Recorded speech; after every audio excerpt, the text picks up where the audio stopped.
Hello, everyone, and welcome back to Nightmare Narratives. I can picture some of you already in bed, maybe some of you just getting home from work. Wherever you are, whatever time it is, I'm glad you're here. If this helps you relax or sleep, please like and subscribe. It means a lot. Now let's get you comfortable, and I'll tell you tonight's story. My name is Tom Garrett, and I've been a forest ranger for 13 years. Started when I was just 16, working alongside my dad on these same mountain trails. Now I'm 29, got a wife named Martha, and 2 little boys back home. I know every hollow, every ridge, every deer path in the George Washington National Forest like they're rooms in my own house. But what happened up on Devil's Backbone Ridge in October of 1962 changed everything I thought I knew about these mountains. People always said the old-timers were crazy with their stories about mountain witches and spirits that lived in the deep hollows. I laughed along with everyone else. Mountain folk love their ghost stories, especially when the leaves start turning and the nights get cold. But I'm here to tell you something. Those old-timers weren't crazy. They were trying to warn us. It started on a Tuesday morning when Sheriff Bradley called the ranger station. 3 college boys from the University of Virginia had been missing for 3 days. Their car was found at the Devil's Backbone trailhead with camping gear still in the trunk. Their names were Michael, David, and Robert, all archaeology students, 20 years old, full of book learning, but not much mountain sense. I knew that area better than anyone. Devil's Backbone Ridge runs for about 15 miles through some of the roughest country in Virginia. It's where the Cherokee used to hunt before the white settlers came. During the Civil War, both armies marched through there, and plenty of boys died in those woods. The ridge got its name because when you look at it from the valley, it looks like the spine of some giant buried beast. The thing about Devil's Backbone is that once you get up there, you're on your own. Radio doesn't work because of all the rock formations. Nearest help is 30 miles away down winding mountain roads. If something I was wrong up there. You better know how to fix it yourself. I loaded my Ford pickup with search gear and headed up the mountain.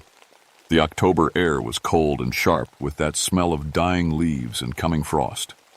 Fog was starting to roll in from the valleys, which meant visibility would get bad fast. At the trailhead, I found their car, a blue Plymouth with Virginia plates. The camping gear was there like the sheriff said, but something felt wrong. These boys had packed for a week-long trip but only took day packs up the mountain. That didn't make sense. You don't leave your sleeping bags and tent behind if you're planning to camp. I started following their trail up the ridge.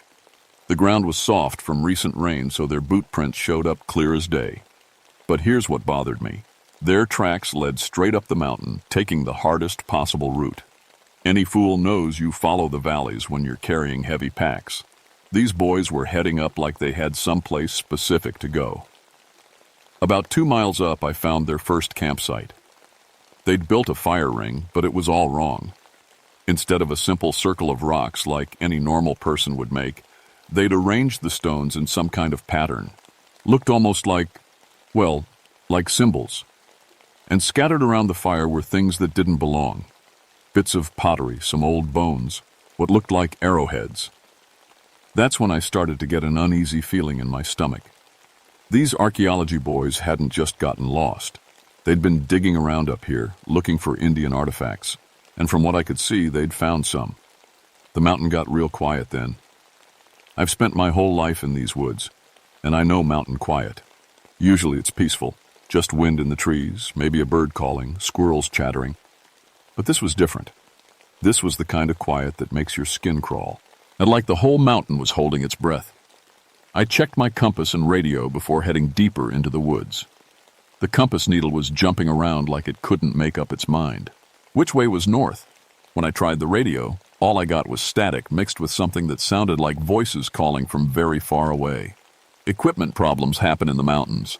Rocks can mess with compasses, and radio signals bounce around these ridges in funny ways. I told myself it was nothing to worry about. But my dad always taught me to trust my gut in the woods, and my gut was telling me something was very wrong up on Devil's Backbone Ridge. The boys' trail kept going up, and I kept following. I had to find them before dark, because fog was rolling in thick, and once night fell, searching would be impossible. I just wish I'd turned around right then and walked back to my truck. 3 miles up the trail, I found David.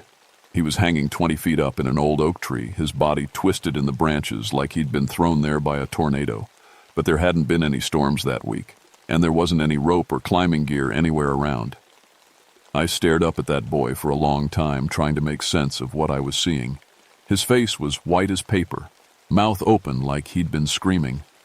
His eyes were wide with terror, the kind of fear that stops your heart. I've seen men die in these mountains before.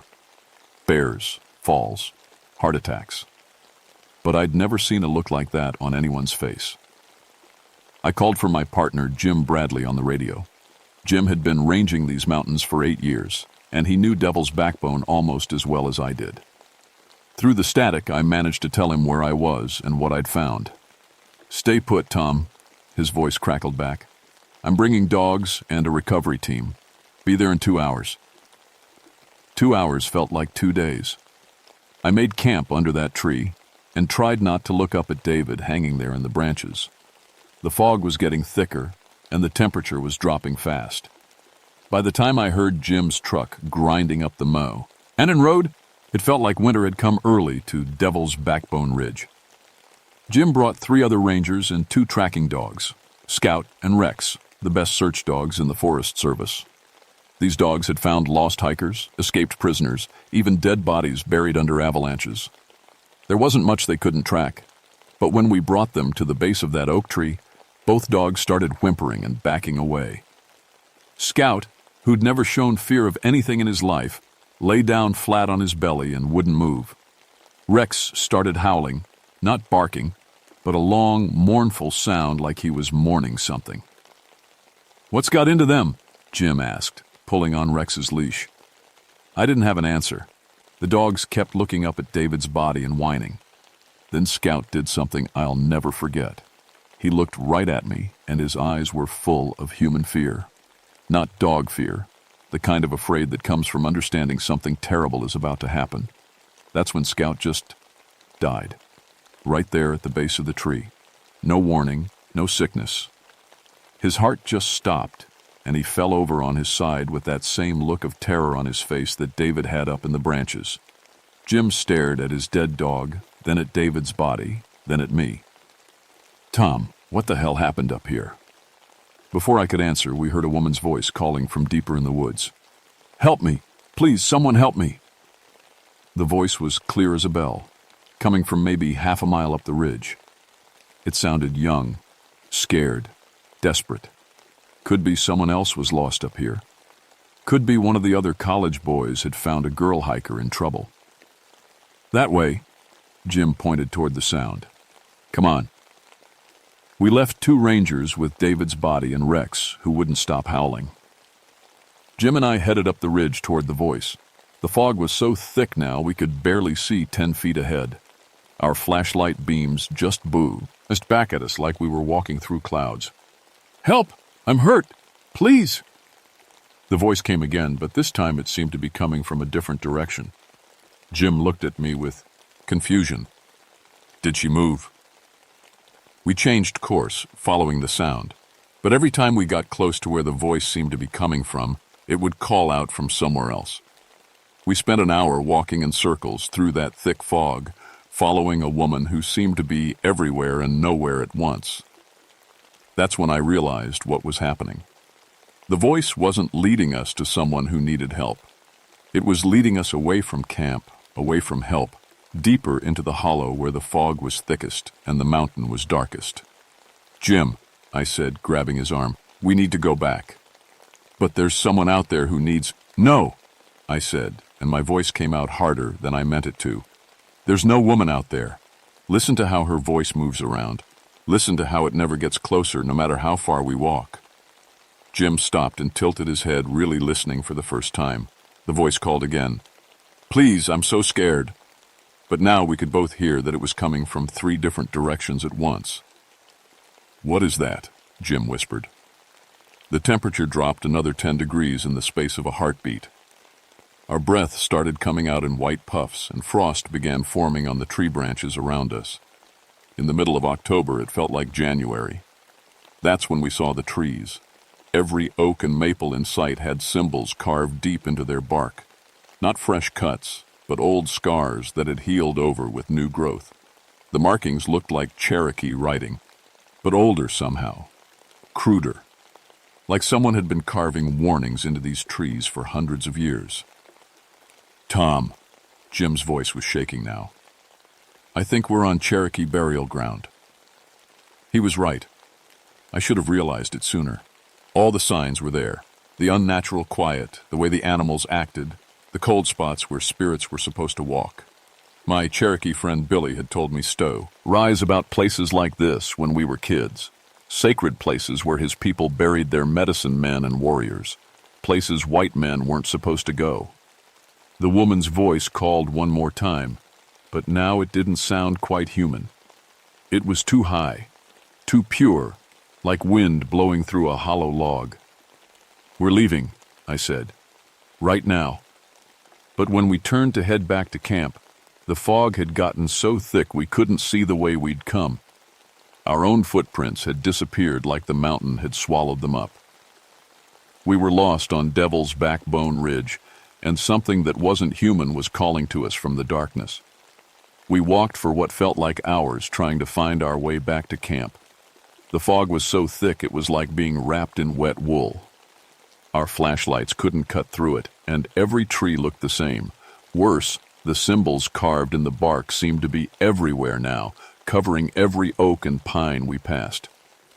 "There," Jim pointed ahead. "I see light." Through the fog, we could make out the glow of our camp lanterns. We hurried toward them, relieved to have found our way back. But when we got close enough to see clearly, we realized something was wrong. The camp was exactly as we'd left it, except for one thing. David's body was gone from the oak tree. "Where is he?" Jim called to the two rangers we'd left behind. Ranger Murphy came jogging over, his face pale. "Gone when we turned around from checking on Rex. One minute he was up there, next minute the branches were empty. No rope, no ladder, nothing. Like he just vanished." "People don't just vanish from 20 feet up in a tree," Jim said.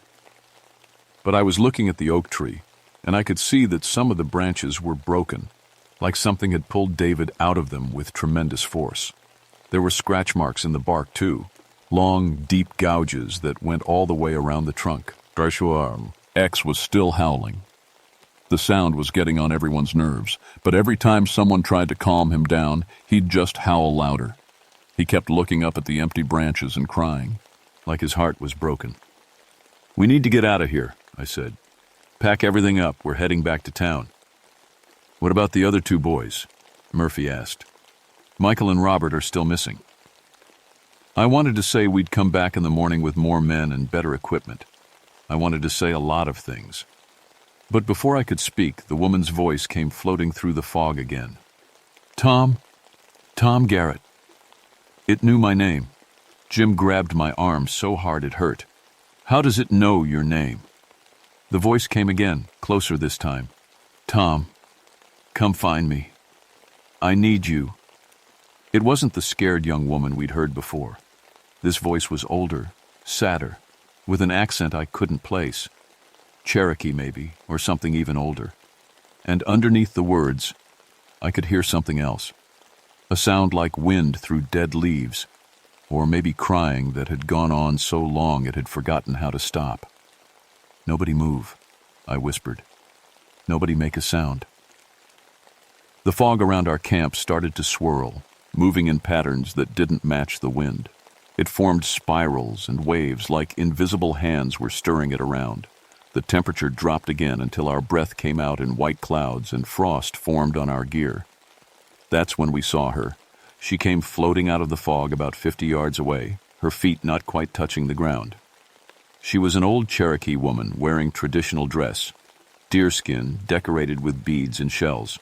Her long gray hair hung loose around her shoulders, and her face was painted with symbols that matched the ones carved in the trees. But her eyes were holes of darkness that seemed to go on forever. "Who disturbed my rest?" she asked, and her voice seemed to come from everywhere at once. Who took what was not theirs to take? She was looking right at me, and I could feel those black holes of eyes seeing into my soul. I wanted to run, but not. My legs wouldn't move. None of us could move. We just stood there like deer caught in headlights, watching this impossible thing float toward us. The young ones came in the night, she continued. They dug in sacred earth. They stole bones of my people. They broke the seals that kept me sleeping. I finally found my voice. We didn't take anything. We're just looking for missing hikers. She tilted her head like a bird studying a bug it was about to eat. You wear the clothes of the forest guardians, but you do not guard the sacred places. You let them dig. You let them steal. We didn't know, I said. We're sorry. We'll make it right. She laughed, and the sound was like glass breaking inside my head. Too late for sorry. The seals are broken. The angry dead are awake. Now they hunger. She raised one hand, and the fog around us started to move faster, spinning like a tornado. Inside the spinning mist, I could see shapes. Dozens of them, maybe hundreds. Human shapes, but wrong somehow. Moving in ways that human bodies aren't supposed to move. Jim, I whispered. When I say run, you run for the truck. Don't stop. Don't look back. But Jim wasn't listening. He was staring at the Cherokee woman with his mouth hanging open, and his eyes were starting to look like David's had, wide with terror and understanding of something too awful to accept. The woman pointed at Jim, and he started walking toward her. Not walking, floating, his feet barely touching the ground, like she was pulling him with invisible strings. Jim, fight it! He looked back at me, and I could see he was trying to resist, but his body kept moving forward. Tom, he said, his voice strange and dreamy. Tom, she's showing me things. The boys, what they did to the burial mounds. What's waiting for us? Jim, don't listen to her! But it was too late. Jim reached the edge of the ridge where the G-she round dropped away into darkness. The Cherokee woman smiled, showing teeth that were too sharp and too white. See how the guilty fall, she said. Jim stepped off the cliff. I heard him scream all the way down, a sound that lasted much too long and ended much too suddenly. The woman turned those black hole eyes back to me. Now you know. Now you understand. The mountains remember everything. The dead remember everything. And we are very, very angry. She opened her mouth, and what came out wasn't a scream or a wail or anything human. It was the sound of every person who had ever died in these mountains crying out at once. It was the sound of Cherokee warriors falling to cavalry bullets, of Civil War soldiers dying alone and afraid, of all the pain and suffering these ridges had ever witnessed. The sound hit me like a physical blow. My heart started beating so hard I thought it would burst. My vision went black around the edges, and I felt myself falling to my knees. This was how I was going to die, listening to the voices of the dead on Devil's Backbone Ridge. I woke up on the ground with Murphy shaking me.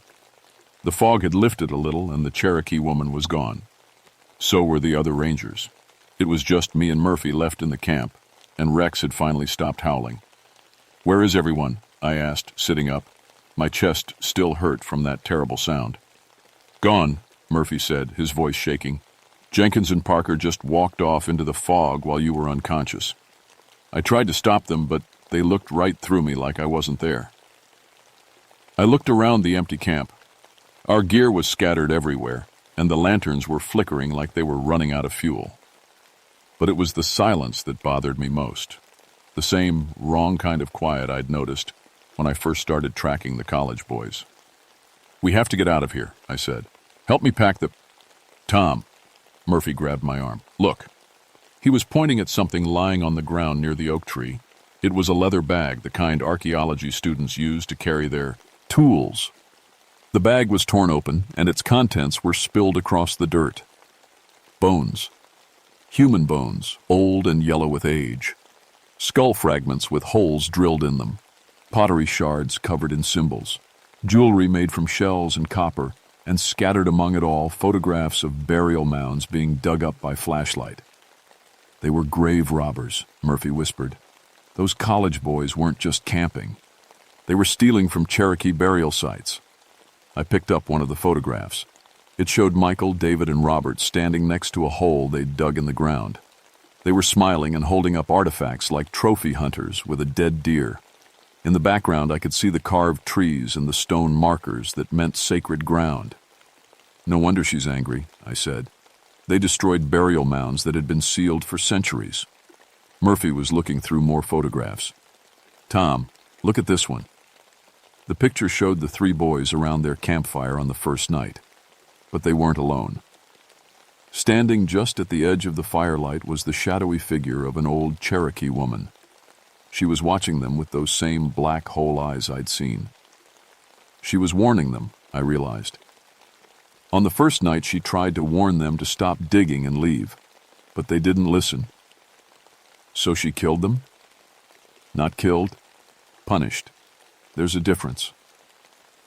I was remembering stories Billy had told me about Cherokee justice. When someone violates sacred ground, the spirits of the ancestors wake up to protect what's theirs. They don't just kill the guilty ones, they make examples of them. That's when I heard the sound that made my blood freeze.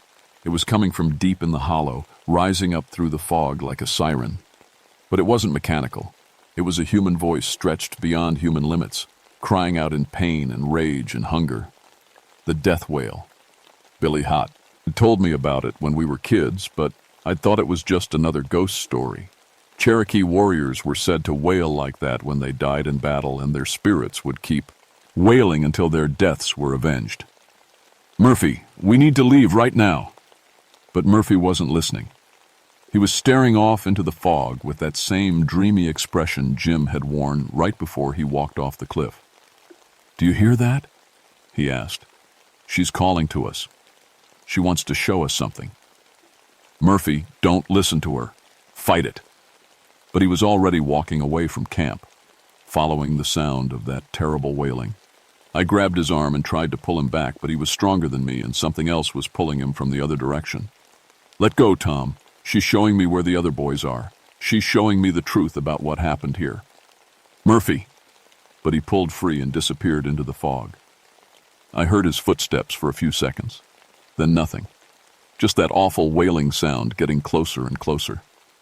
I was alone on Devil's Backbone Ridge with something that could kill people just by calling their names. I should have run then, should have grabbed what gear I could carry and headed for my truck. But those missing college boys were still out there somewhere, and Jim's body was at the bottom of that cliff, and now Murphy was gone too. As a ranger, I had a duty to bring them home if I could. More than that, I was starting to understand what the Cherokee woman wanted. She wasn't just angry about the grave robbing. She was trying to protect her people's sacred places from being destroyed. The boys had broken seals that had kept dangerous spirits sleeping for centuries. And now those spirits were awake and hungry. I found Billy's old medicine bag in my pack, a gift he'd given me when we were teenagers. Inside were sage, sweetgrass, and tobacco, along with a small stone carved with Cherokee symbols. Billy had told me it would protect me from angry spirits if I ever needed it. I never thought I'd need it. I lit the sage and sweetgrass and held the carved stone in my left hand. Then I walked toward the sound of the wailing, following the same path Murphy had taken. "I know you can hear me," I said to the fog. "I know what those boys did was wrong, but killing more people won't fix it. Let me help you put things right." The wailing stopped. The fog began to clear, and I could see the Cherokee woman standing about 20 yards away. She wasn't floating this time. Her feet were on the ground, and she looked more solid, more real. "You carry the sacred smoke," she said, and her voice was different now, sad instead of angry. "You speak with respect. Why do you help the defilers?" "I don't help them. I'm trying to stop more people from getting hurt." She studied me for a long moment. "Your spirit is not like theirs. You were raised by the mountains. You learned the old ways from the Cherokee boy. Billy Crow Feather. He's my friend. Billy Crow Feather is the great-grandson of my sister's son. His blood runs in your heart, even though it does not run in your veins." She was right. Billy and I had been like brothers growing up. He taught me to track, to read weather signs, to understand the language of birds and animals. He'd also taught me to respect the sacred places where his ancestors were buried. The young defilers broke the seals, she continued. They woke things that should sleep forever. Now the angry dead walk these mountains, and they will not rest until they have fed on living flesh. That's when I understood.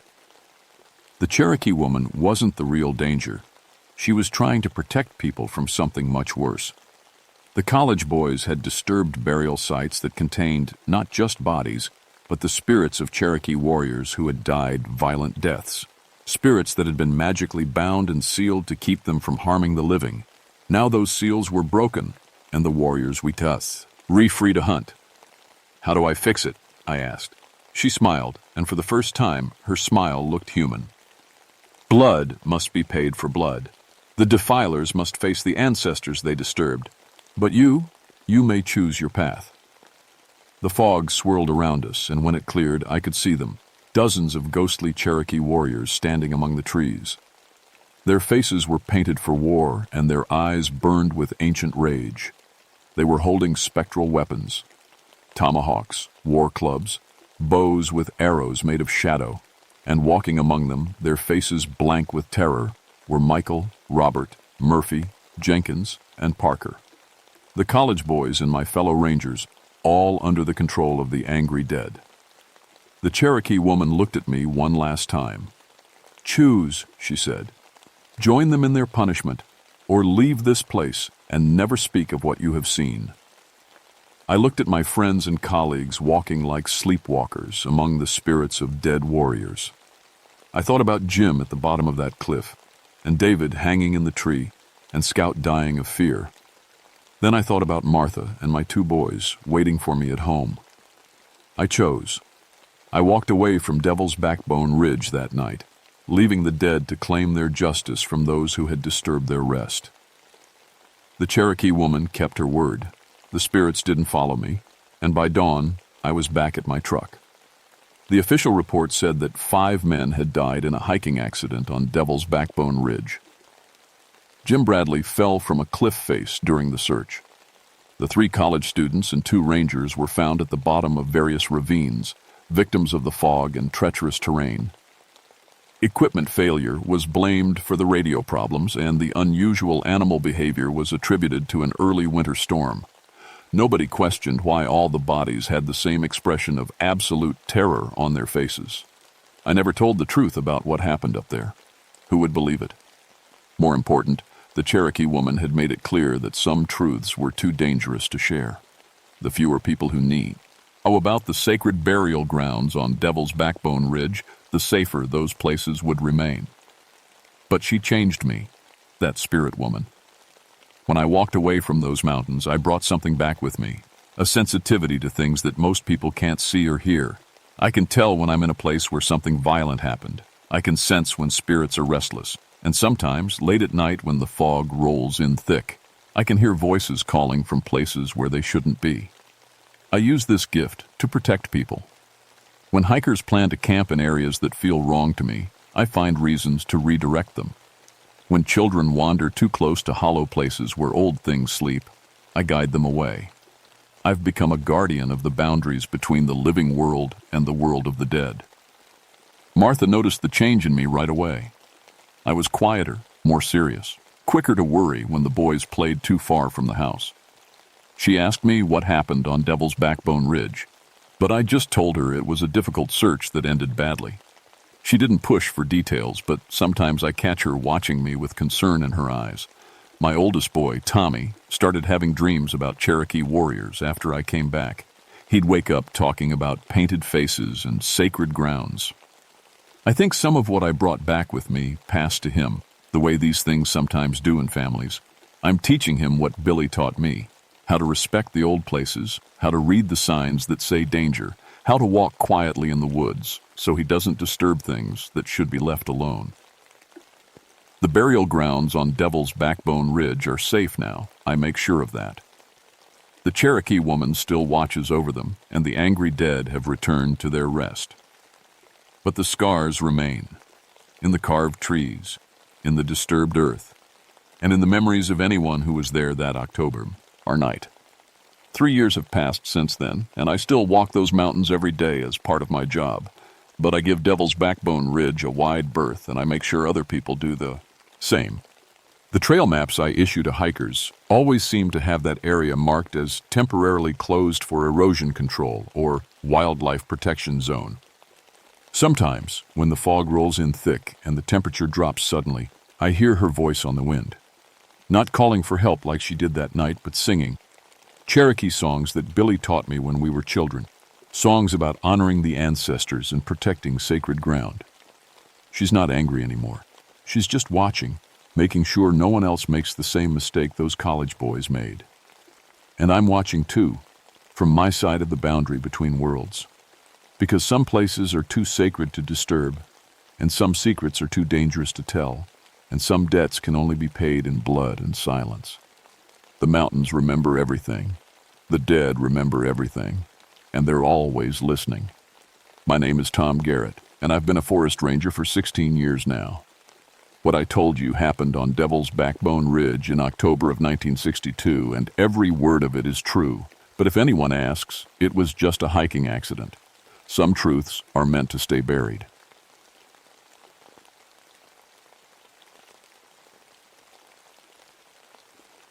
My name is Margaret Flynn, but everyone calls me Maggie. I've been a park ranger here at Red River Gorge for 9 years now, and let me tell you, it wasn't easy being one of the first women to wear this uniform in Kentucky. I had to fight for every bit of respect I earned. The October morning when everything changed started like any other. The trees were showing off their fall colors, bright reds, golden yellows, and deep oranges that made the whole forest look like it was on fire. I was walking the Sky Bridge Trail, checking on the research team that had come down from the university. These college professors thought they were so smart, collecting plants for some big study. Dr. Pemberton was leading the group, a thin man with thick glasses who kept writing in a notebook. His team had been here for 3 days, taking samples of everything they could find. "Morning, Dr. Pemberton," I called out as I found them near the creek. "How's the research going?" He looked up from a patch of wild ginseng, his face pale and sweaty. "Not so good, actually. We've been having some problems." That's when I noticed the other team members. 2 graduate students sat on a fallen log, both looking sick as dogs. One girl had her head in her hands, the other was throwing up behind a tree. "What kind of problems?" I asked, walking closer. "It's the strangest thing," Dr. Pemberton said, wiping his forehead. "Every plant we touch seems to make us sick. Yesterday we collected some perfectly normal herbs, things that shouldn't hurt anyone. But within hours, we all started feeling terrible." I frowned and knelt down next to their collection bags. Inside were plants I'd seen 1,000 times. Wild mint, elderberry, even some common weeds. Nothing dangerous. "Maybe you're allergic to something?" I suggested. But even as I said it, something felt wrong. The air around the plants smelled funny. Not bad exactly, but different. Sweet at first, then bitter, like medicine. "That's what we thought," said one of the students, a young man named Kevin. "But we've all been tested for allergies. None of us should react to these plants." I picked up one of their plant guides and flipped through it. These people knew what they were doing. Dr. Pemberton had been studying plants for 20 years. "Where exactly did you collect these?" I asked. The professor pointed deeper into the woods, toward a part of the gorge most tourists never saw. "There's a small grove about half a mile that way. Beautiful spot, really. The plants there seemed bigger somehow, more healthy than anywhere else." A chill ran down my back, though I couldn't say why. I'd been all over these woods, but I'd never noticed any special grove. "I think you should pack up for today," I told them. "Get some rest. Maybe see a doctor in town." As they gathered their equipment, I noticed something odd. Their plant presses, the wooden frames used to dry specimens, kept popping open on their own. The metal clips that held them shut would suddenly spring loose, spilling the plants onto the ground. "That's been happening all morning," Kevin muttered, trying to fix his press for the 3rd time. "Brand new equipment, and it won't stay closed." I helped them carry their gear back to the parking area, but my mind kept wandering to that grove they'd mentioned. 9 years in these woods, and I'd never seen it. That bothered me more than I wanted to admit. After the research team left, I decided to take a walk in that direction. The forest felt different somehow, quieter than usual. Even the birds seemed to be holding their breath. I found the grove without much trouble, and I had to admit the professor was right. It was beautiful. The trees formed a perfect circle around a small clearing, and the plants inside were the healthiest I'd ever seen. Everything was green and full, even with winter coming on. But something was wrong with the picture. The plants were growing in patterns that didn't make sense, perfect spirals and straight lines that nature doesn't usually make. It looked almost like someone had planted them on purpose, arranging them like a garden. In the center of the clearing stood an old oak tree, bigger around than a car. Its trunk was covered with strange marks, not random scratches, but symbols carved deep into the bark. They looked old, really old. I pulled out my camera and took some pictures, though I wasn't sure why. As I snapped the last shot, I heard footsteps behind me.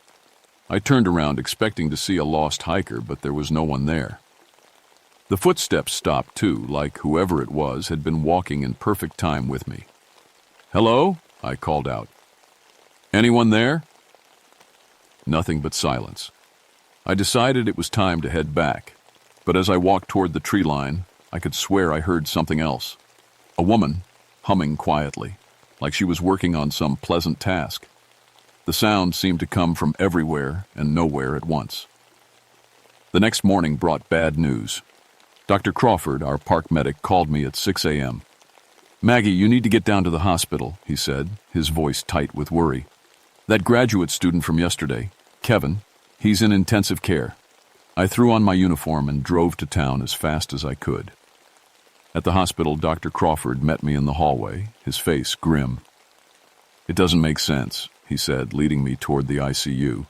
"The boy's been poisoned, but not by anything we can identify. His blood work shows toxins from at least 6 different plants, but they're all plants that shouldn't be dangerous." Through the window, I could see Kevin lying unconscious, hooked up to machines. His skin had a greenish tint, and his breathing was shallow.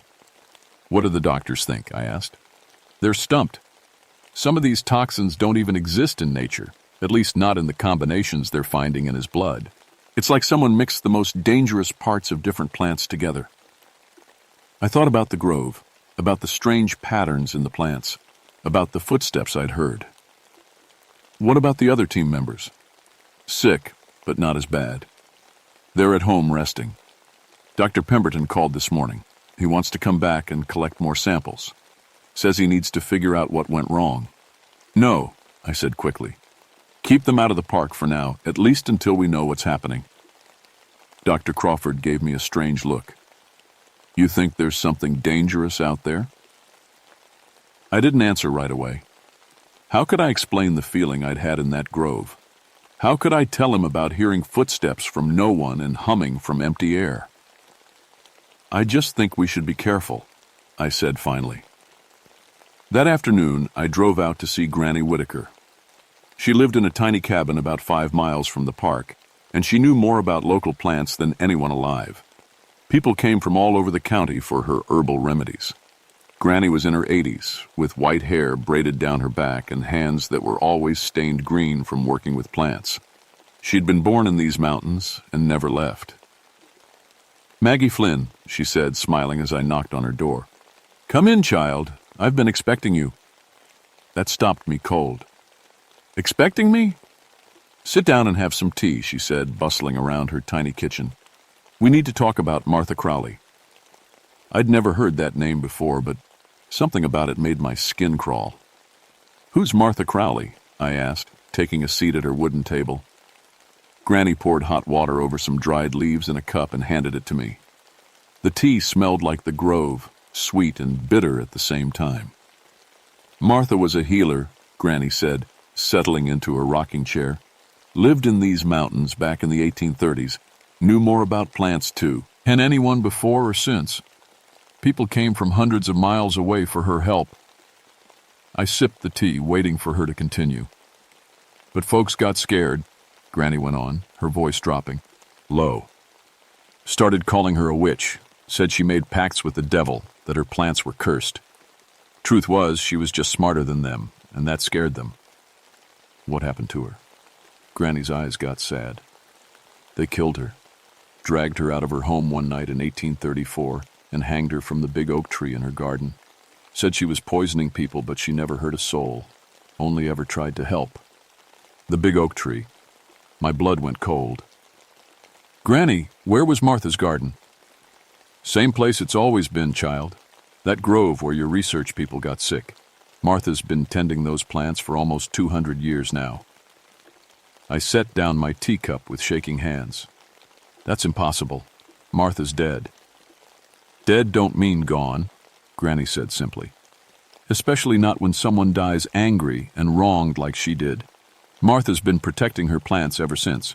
Most folks know to leave that grove alone. But why would she hurt the researchers? They weren't trying to harm anything. Granny shook her head. Martha don't trust people who come to take her plants. Too many folks over the years have tried to steal her knowledge, use her remedies for profit. She's got no way of knowing who means well and who doesn't. I drove back to the park with my head spinning. Part of me wanted to laugh at the whole thing. A ghost protecting plants. It sounded like something out of a fairy tale. But Kevin was lying in intensive care, and I'd heard those footsteps myself. As the sun was setting, I found myself walking back toward the grove. I told myself I was just doing my job, checking the area for safety hazards. But really, I needed to see it again. The grove looked different in the evening light. The shadows were longer, and the plants seemed to sway even though there was no wind. As I got closer to the oak tree, I smelled that same sweet, bitter scent. Then I saw her.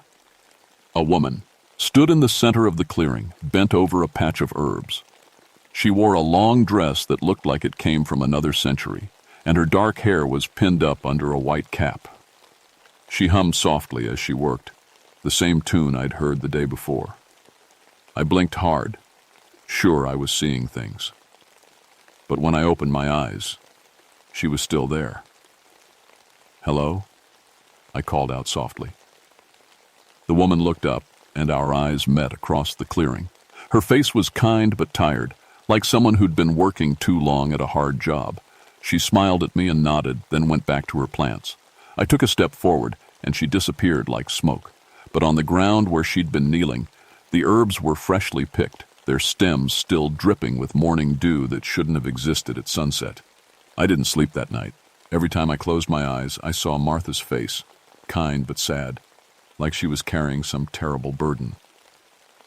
The next morning brought worse news. Dr. Crawford called again, his voice shaking. Kevin died during the night, he said. The doctors tried everything, but the toxins just kept building up in his system. And Maggie, there's something else. My heart sank. What? Dr. Pemberton came back to the grove yesterday evening. Against your advice, against all common sense. His wife found him this morning in his hotel room. Same symptoms as Kevin, but worse. I drove straight to the hospital, my hands gripping the steering wheel so tight my knuckles went white. Dr. Crawford met me in the parking lot. It's not natural, Maggie, he said without preamble. I've run every test I can think of. These toxins, they don't match anything in any of our medical books. It's like the plants are creating new poisons just for these people. Where's Dr. Pemberton now? ICU, same as Kevin was. But he's conscious and he's asking for you. I found the professor hooked up too, of the same machines Kevin had been connected to. His skin had that same greenish tint, and his breathing sounded like he was drowning in his own lungs. Ranger Flynn, he whispered when he saw me. You have to stop us. Stop who? The rest of the team. They're coming back this afternoon. They think they can solve this with more samples. He grabbed my hand with surprising strength. The plants, they're alive, Maggie. Really alive. And they're angry. His grip loosened, and the machines around his bed started beeping frantically. Nurses rushed in and pushed me out of the room. I had to get to the grove before the rest of the research team did. I drove back to the park faster than I'd ever driven before, radioing ahead to tell the other rangers to watch for the university van and turn it away if they saw it. But when I got to the grove, I was too late. The van was already parked at the trailhead, and I could hear voices deeper in the woods. I grabbed my radio and ran toward the clearing. I found the two remaining graduate students, Sarah and Mike, standing at the edge of the grove with their collection equipment. But they weren't moving forward. They couldn't. A wall of thorny vines had grown up around the entire clearing, thick as a man's arm and covered with thorns as long as my fingers. The vines hadn't been there yesterday. I was sure of that. "Ranger Flynn," Sarah called out when she saw me. "We can't get through these vines. They weren't here when we scouted yesterday." Mike was walking along the thorn wall, looking for an opening. "It's impossible," he muttered. "Vines don't grow this fast, not in nature." As I watched, more vines sprouted from the ground, growing with a speed that made my eyes water. In minutes, they'd grown another 3 feet taller, and the thorns had gotten longer and sharper. "We need to leave," I said. But the students weren't listening. Sarah had pulled out some kind of cutting tool and was trying to hack through the vines. The moment her blade touched the thorns, they secreted a thick darshars, a key liquid that hissed when it hit the metal. "Don't touch that stuff," I yelled, but it was too late. Sarah had gotten some of the liquid on her hand. She screamed and dropped the tool, staring at her skin as it started to blister and turn black. I pulled out my first aid kit and poured water over her hand, but the burning just got worse. Within seconds, the skin was peeling away like old paint. "Hospital," I said, grabbing her good arm. "Now!" But as we turned to leave, Mike gave a strangled cry behind us. The vines had somehow wrapped around his ankles and were pulling him toward the thorn wall. He fell hard, his face hitting the rocky ground. I grabbed his arms and pulled as hard as I could, but the vines were stronger. They dragged him inch by inch toward the clearing, and I could see more thorns growing from them, reaching toward his body like hungry fingers. Sarah, even with her burned hand, grabbed Mike's other arm. Together we pulled until I thought my shoulders would pop out of their sockets. The vines suddenly let go, and we all fell backward in a heap. "Run!" I panted. "Run now!" We got Sarah to the hospital just in time. The doctors said the poison from the thorns was unlike anything they'd ever seen. It ate through skin and muscle like acid, but only stopped when it reached bone. Mike was shaken, but unhurt, except for some deep scratches on his ankles where the vines had grabbed him. Dr. Crawford pulled me aside while the doctors worked on Sarah.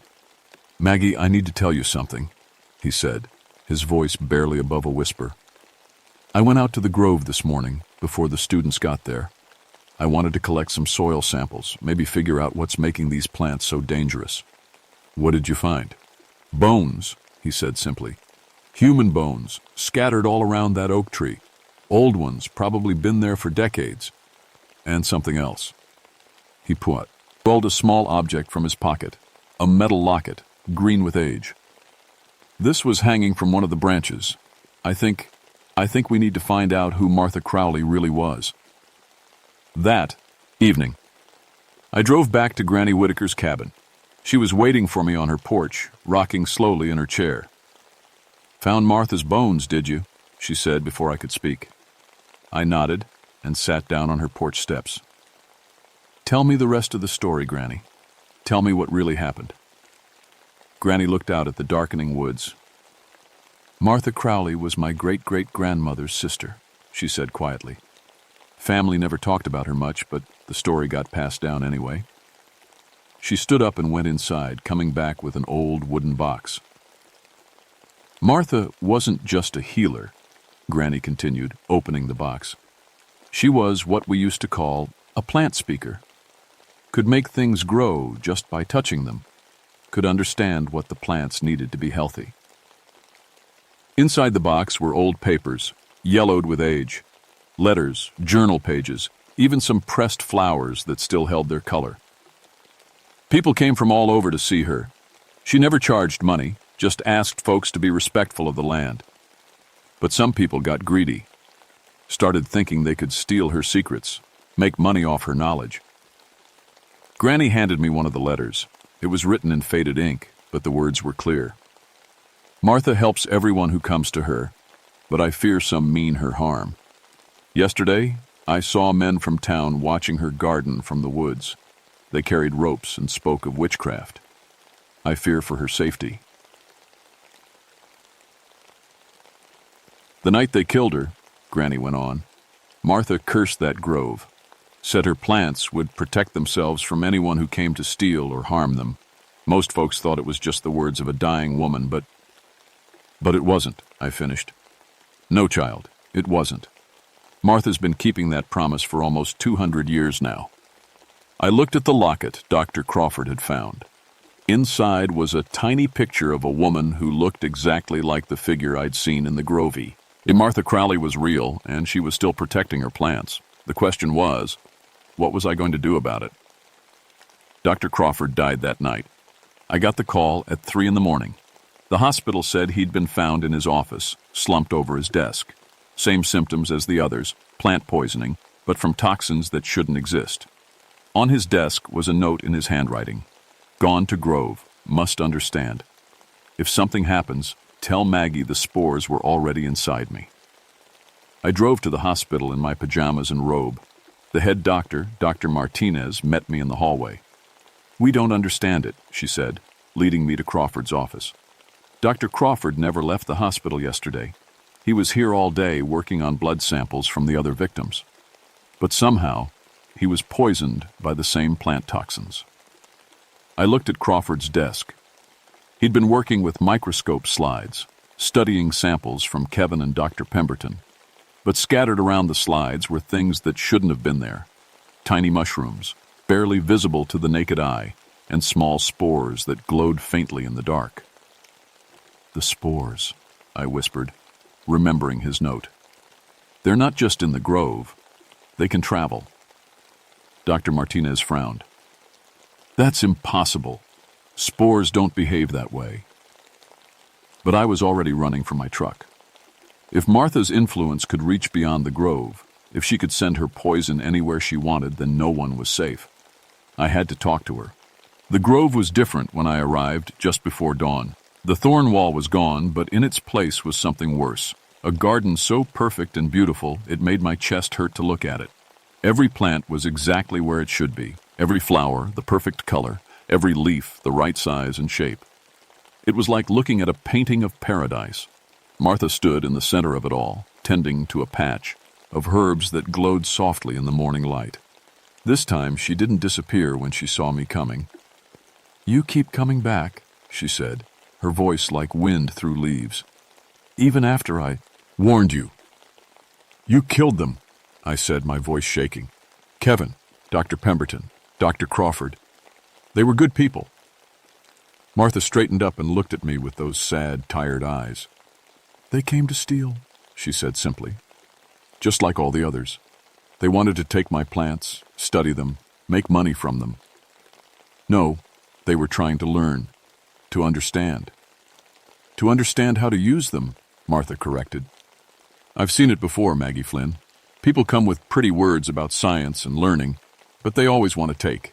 They want to bottle my knowledge and sell it to the highest bidder.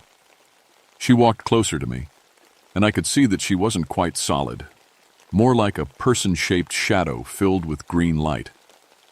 Do you know what they did to me? She asked. Your good people from town? They dragged me from my home in the night, called me a witch because I could help people they couldn't, hanged me from my own oak tree while my plants watched.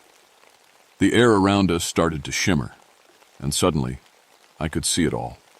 Martha's cabin, smaller than Granny's but filled with dried herbs and healing tonics. Men with torches and ropes surrounding the house. Martha being dragged, screaming toward the oak tree. I was trying to save a child, Martha whispered. Little boy with fever. His parents brought him to me when the town doctor gave up. I was mixing a medicine that would have saved him when they broke down my door. The vision faded, but I could still feel the echo of Martha's terror and rage. I'm sorry, I said, and I meant it. What they did was wrong. But you still want to stop me, Martha said. It wasn't a question. I want to help you, I said, taking a step forward. But not like this. Not by killing innocent people." Martha laughed, but there was no humor in it. "Innocent? They came to take my plants, just like everyone else. They would have got them up, studied them, found ways to make money from them. Nothing innocent about that." "Then teach them," I said desperately. "Show them the right way. You could help so many people if you worked with them instead of against them." "I tried that once," Martha said, her voice getting darker. "Shared my knowledge freely with anyone who asked. Look how that ended." The plants around us started to move, their stems stretching toward me like reaching hands. I could smell that sweet, bitter scent getting stronger. "You're going to kill me too, aren't you?" I asked. Martha tilted her head, studying me. "You're different from the others. You understand the stories, respect the old ways. But you still want to bring more people here, don't you? More scientists, more people who think they know better than the plants themselves." The reaching stems were getting closer. I could see tiny thorns forming on them, and drops of that acidic poison beginning to form at their tips. "What if I promised to protect this place?" I said quickly. "What if I made sure no one else came here to take your plants?" "Promises," Martha said sadly. "I've heard promises before." The stems touched my arms, and I felt the first burn of the poison. But instead of fear, I felt something else, a strange connection to the plants around me. I could feel their hunger, their anger, their need to protect themselves. And I could feel Martha's loneliness. "You've been alone for so long," I whispered. Martha's eyes widened, and the burning stopped. "You can feel them," she said with wonder. "You can hear what they're saying." I nodded, though I didn't fully understand it myself. The plants were speaking to me, not in words, but in feelings and images. They showed me seasons of growth and decay, years of being trampled by careless hikers, decades of watching people take and take without giving anything back. And they also showed me something else, how much they missed having someone who understood them, someone who could help them flourish. "They need a guardian," I said, understanding finally, dawning. "Someone living who can speak for them." Martha smiled for the first time since I'd met her. "Now you begin to understand." She walked over to the oak tree and placed her hand on its trunk. The carved symbols glowed brighter, and I felt power flowing through the ground beneath my feet. "I've been so tired, Maggie Flynn," Martha said softly. "So very tired of protecting this place alone. But I couldn't rest until I knew the plants would be safe." "What do you need me to do?" Martha turned back to me, and I saw hope in her ghostly face. "Learn from them. Listen to what they tell you. And when others come, because they will come, teach them the right way to ask for help." She walked over and took my hands in hers. Her touch was cool and tingled with plant magic. "But first," she said, "you must promise me something. Promise me that you'll never let anyone use these plants for profit. Never let them be studied just to be sold. They give their gifts freely, but only to those who respect them."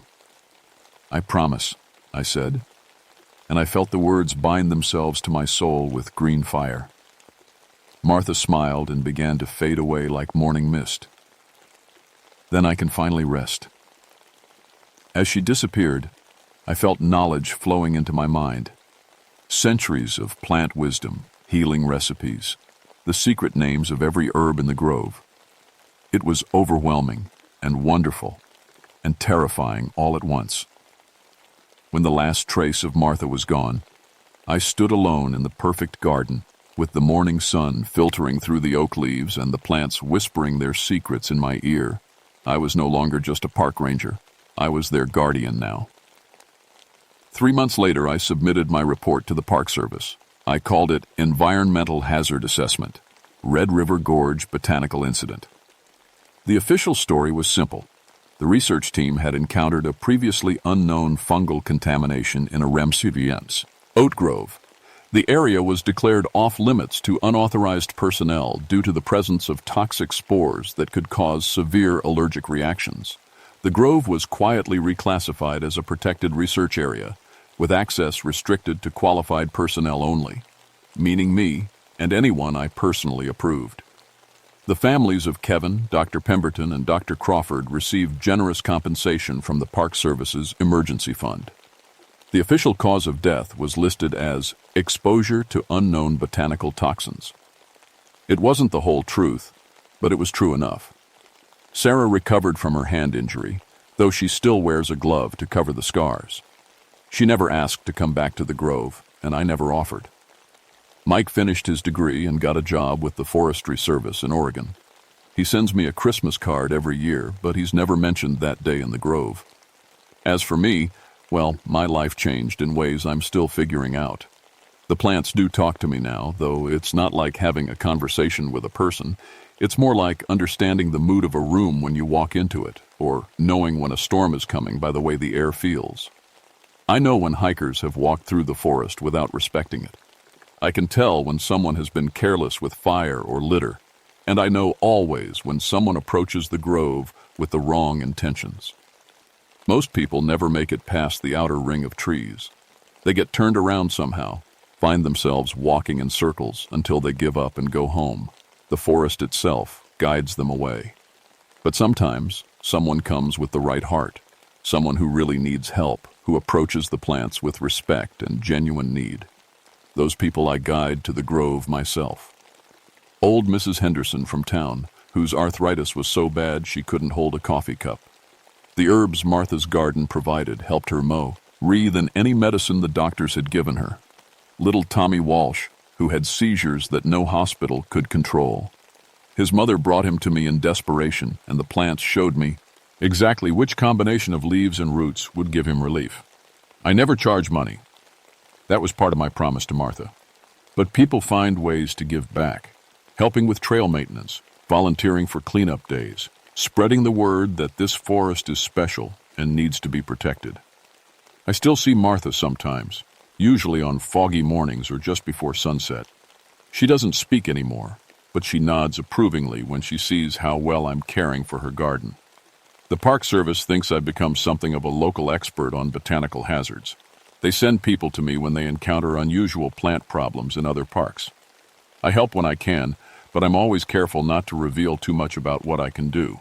My official job hasn't changed. I'm still Ranger Margaret Flynn, leading nature walks and maintaining trails. But my real work happens in the quiet hours, when the tourists have gone home and the forest is left to itself. I tend the grove, listen to what the plants need, and guard the knowledge Martha passed down to me. Sometimes, late at night when I'm walking through the woods, I wonder what would have happened if I hadn't been willing to listen. If I'd dismissed Martha as just a ghost story, or if I'd been too afraid to make that promise. Would she still be there, angry and alone, killing anyone who came too close to her plants? Would the grove have died without someone to care for it? I guess I'll never know. What I do know is that there are more places like this grove, more spirits like Martha, scattered throughout these ancient mountains. People who died protecting something they loved, who couldn't rest until they knew it would be safe. And maybe, just maybe, there are more people like me. People who can hear the old voices, who can bridge the gap between the living world and the spirits who guard it. The work isn't finished. It might never be finished. But for now, in this one small grove in the Kentucky mountains, the plants are safe, the old knowledge is preserved, and Martha Crowley can finally rest in peace. And on quiet mornings when the mist rises from the creek and the herbs whisper secrets in the breeze, I know I made the right choice, even if it means I'll never be quite the same again. My name is Margaret Flynn, and I'm the guardian of things most people don't believe in. But they're real, whether you believe or not. And they're watching.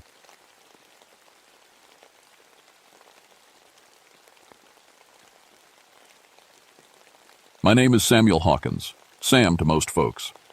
I've been a ranger in Jefferson National Forest for 21 years, and I thought I'd seen everything these Virginia mountains could throw at me. Poachers, lost hikers, illegal dumping, drug operations, you name it. But I'd never dealt with something that wasn't quite alive. November 1971 was cold that year. The kind of cold that makes your breath hang in the air like cigarette smoke and turns the morning dew into ice crystals on the pine needles. I was 42 then, old enough to know better, but young enough to think I was bulletproof. My daddy had been sheriff in these parts before me, and I grew up knowing every hollow, every creek, every family that called these mountains home. The call came in on a Tuesday morning. Federal agents needed help with what they called a significant moonshine operation in the Back Creek wilderness. That made me chuckle.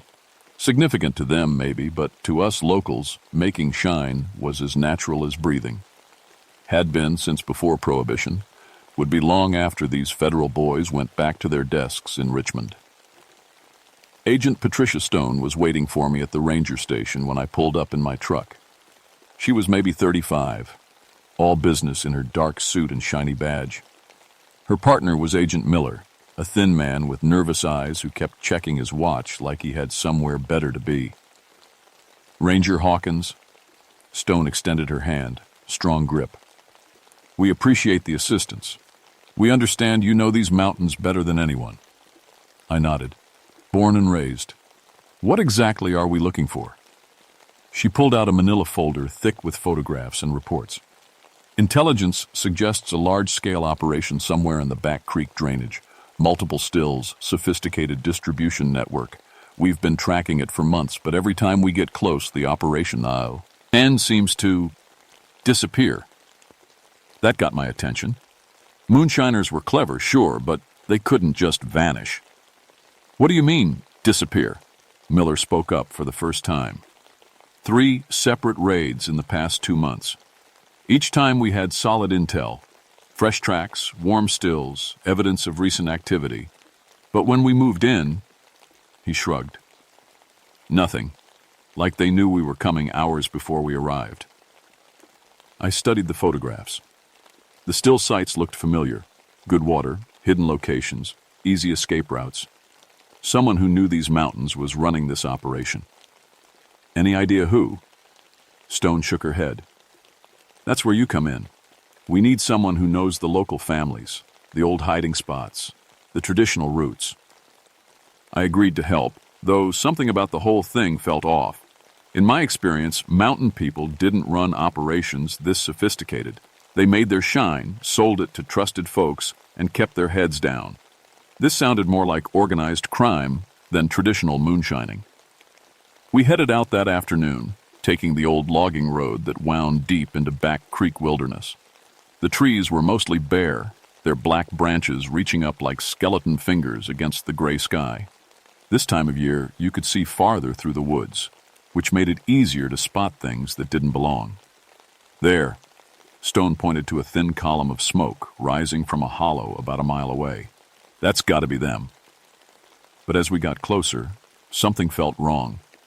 The forest was too quiet.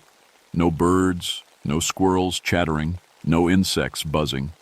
Even our footsteps seemed muffled, like the woods were holding their breath.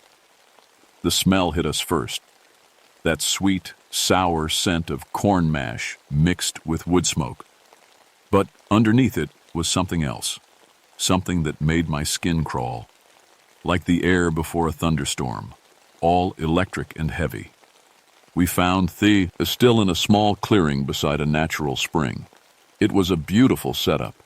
Copper tubing gleaming in the afternoon light, wood fire burning steady and low, everything clean and professional. But it was empty. Stone cold empty, though the fire was still warm and the mash barrels were full. "Fresh tracks," Miller called out, pointing to boot prints in the soft earth around the still. Can't be more than an hour old. But the tracks were wrong. They approached the still from the south, circled around it once, then just stopped. Right in the middle of the clearing, they ended. No more prints leading away, no sign of where the person had gone. Stone was examining the still itself. This is strange. The fire's burning, the mash is cooking, but there's no finished product, no jars, no storage containers, nothing. I knelt down and touched the copper tubing. It was warm, humming slightly like it was under pressure. But when I looked into the collection vessel, it was bone dry, not a drop. "Agent Stone," I said slowly, "I think we should head back." She looked at me like I'd suggested we abandon the investigation entirely. "Why? This is our best lead yet." I couldn't explain it then. All I knew was that every instinct I'd developed in 21 years of law enforcement was screaming at me to get out of that hollow. The silence, the missing tracks, the empty but active still. None of it made sense. As we walked back to our vehicles, I found myself looking over my shoulder every few steps. The feeling of being watched was so strong I could taste it. But every time I turned around, there was nothing there but bare trees and shadows. That night, lying in bed, I kept thinking about those tracks that ended in the middle of nowhere. In the morning, I told myself I'd go back with Deputy Bill Turner and take another look. Maybe we'd missed something. I should have listened to my gut and stayed away. The next morning, Bill Turner met me at sunrise. Bill was a good man, local boy who'd grown up hunting these woods with his daddy. If anyone could make sense of what we'd found, it would be him. So the feds think someone's running a big operation up in Back Creek? Bill spit tobacco juice into the dirt. Hell, Sam, the Calhoun family's been making shine up there since before your daddy was born. What's the big deal? That's just it, I said as we hiked up the old deer trail. This doesn't feel like the Calhouns, too big, too sophisticated, and there's something else. I told him about the empty still, the tracks that ended nowhere, the feeling of being watched. Bill listened without saying much, but I could see him getting more serious as we walked. When we reached the clearing, the still was gone. Not dismantled, not moved, gone. The fire pit was cold and covered with leaves like it hadn't been used in years. The spring bubbled peacefully, no sign of the copper tubing or mash barrels we'd seen the day before. You sure this is the right spot? Bill asked, but his voice was tight. He could feel it too, that wrongness in the air. I walked to where I remembered the still being. The ground was undisturbed, covered with the same layer of dead leaves as the rest of the clearing. But when I knelt down and brushed the leaves away, I found something that made my blood run cold. Burn marks. Perfect circles scorched into the earth like someone had set fires in exact spots. And they were warm. Not hot, just warm, like coals that had been banked for the night. Bill, I called softly, come look at this. He knelt beside me and put his hand over one of the circles. What the hell could cause this, and why are they still warm? That's when we heard it, a low bubbling sound, like water boiling. But there was no fire, no pot, no source for the sound. It seemed to come from everywhere and nowhere at once. Bill stood up fast, his hand moving instinctively to his service weapon. Sam, I don't like this. The bubbling got louder, joined by a soft dripping sound like liquid falling drop by drop into a metal container. Then came the smell. Corn mash and wood smoke, just like the day before. But the clearing was empty. Nothing there but bare trees and dead leaves. We need to go, I said. But as I turned toward the trail, I saw something that stopped me dead. Boot prints.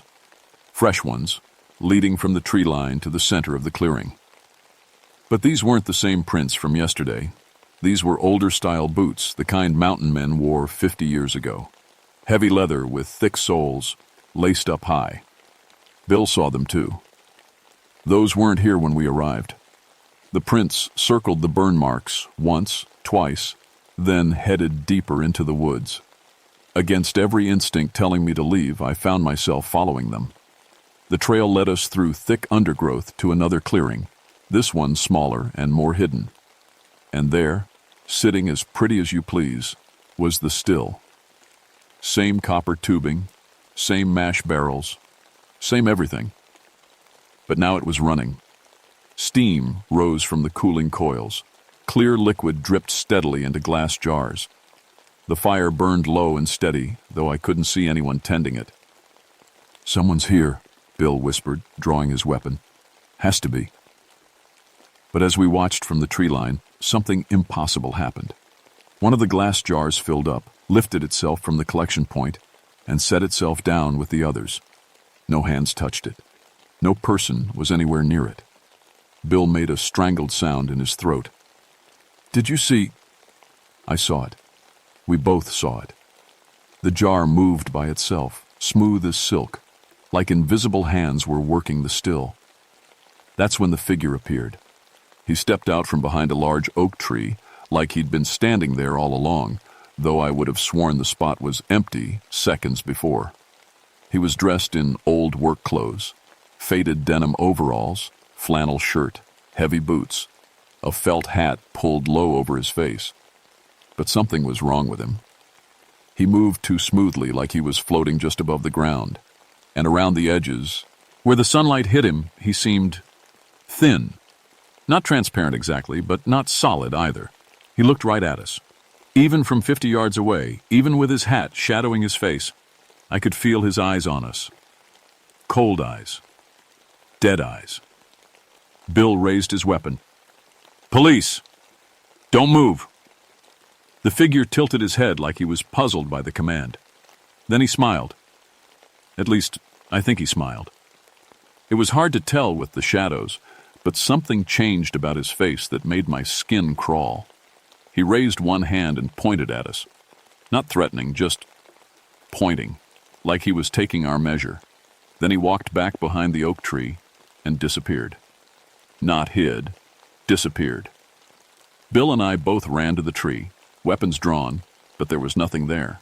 No footprints, no disturbed leaves, no sign anyone had been there at all. When we turned back to the still, it was gone again. The fire pit was cold, the clearing was empty, but on the ground where the still had been, someone had arranged 7 glass jars in a perfect circle. Each one was filled with clear moonshine, still warm from the distillation process. Bill picked up one of the jars with shaking hands. "Sam, what the hell is going on here?" I didn't have an answer. All I knew was that we'd just seen something that shouldn't exist, and it had seen us too. As we walked back to our trucks, Bill kept looking over his shoulder. "You think it was the Calhouns? Some kind of trick to scare off the feds?" I wanted to believe that. God, how I wanted to believe that. But the Calhouns were simple mountain folk. They didn't have the knowledge or equipment to pull off something like this. And that figure, there had been something fundamentally wrong about him. That night, I called Agent Stone and told her we needed to meet. There were things about the Back Creek operation that she needed to know, things that weren't in any federal menu, or training course. But when I tried to explain what we'd seen, the words sounded crazy even to me. How do you tell a federal agent that you think you've encountered a ghost running a moonshine operation? I was about to find out. Agent Stone listened to my report with the kind of patience you show a drunk trying to explain how his car ended up in a ditch. Professional, polite, but clearly not buying a word of it. "So, you're telling me," she said slowly, "that you witnessed supernatural activity at the still site. I'm telling you what Bill and I both saw, and I'm telling you that this isn't a normal moonshine operation." She exchanged a look with Agent Miller. "Ranger Hawkins, we appreciate your local knowledge, but we need to approach this investigation with facts, not folklore." That stung, but I understood her position. If someone had told me the same story a week ago, I'd have recommended they take some time off and see a doctor. "Look," I said, "just come with me tomorrow. See for yourself. Bring whatever equipment you want, cameras, recording devices, whatever. If I'm wrong, I'll drop it." Stone considered this. "All right, but we're bringing a full team. If there really is a sophisticated operation up there, we're going to document everything properly." The next morning, we assembled at the ranger station. Stone and Miller, 2 other federal agents, Bill Turner, and me. They had enough equipment to run a small television station, cameras, recording devices, metal detectors, evidence collection kits. The hike up to Back Creek felt different this time. The other agents were talking and joking, treating it like a routine bust. But Bill and I stayed quiet, both of us feeling that familiar wrongness in the air.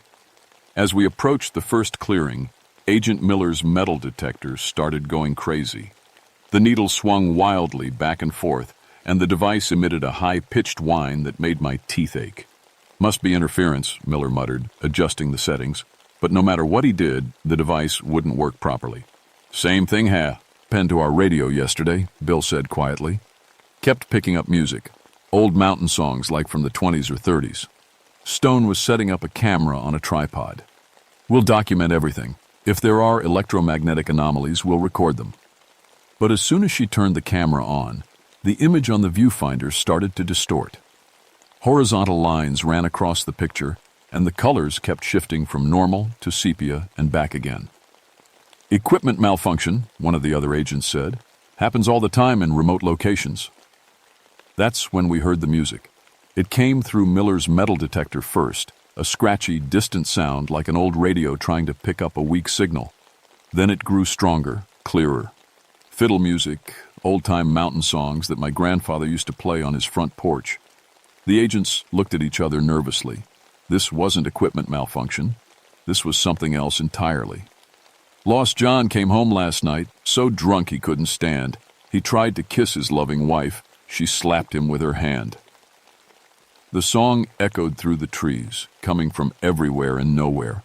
Stone was frantically trying to get her recording equipment to work, but every device was malfunctioning in a different way. That's when Agent Miller screamed. He was standing about 20 feet away from the rest of us, still holding his metal detector. But something was wrong with the way he was standing. Too rigid, like he was frozen in place. "Miller?" Stone called. "You all right?" He didn't answer. Couldn't answer. His mouth was moving, but no sound was coming out. His eyes were wide with terror, staring at something behind us. We all turned around. The figure was back, standing in the exact center of the clearing. But this time he wasn't alone. There were others with him. Men in old work clothes, some wearing the remnants of what might have been federal uniforms from decades past. They stood in a rough circle around us, perfectly still, perfectly silent. And they were all see-through. Not completely transparent, but like looking at someone through heavy fog. You could see them clearly, but you could also see the trees behind them, the ground beneath their feet. The one in the center, the one in overalls, stepped forward. When he spoke, his voice seemed to come from inside my head rather than through my ears. "This here's Calhoun land.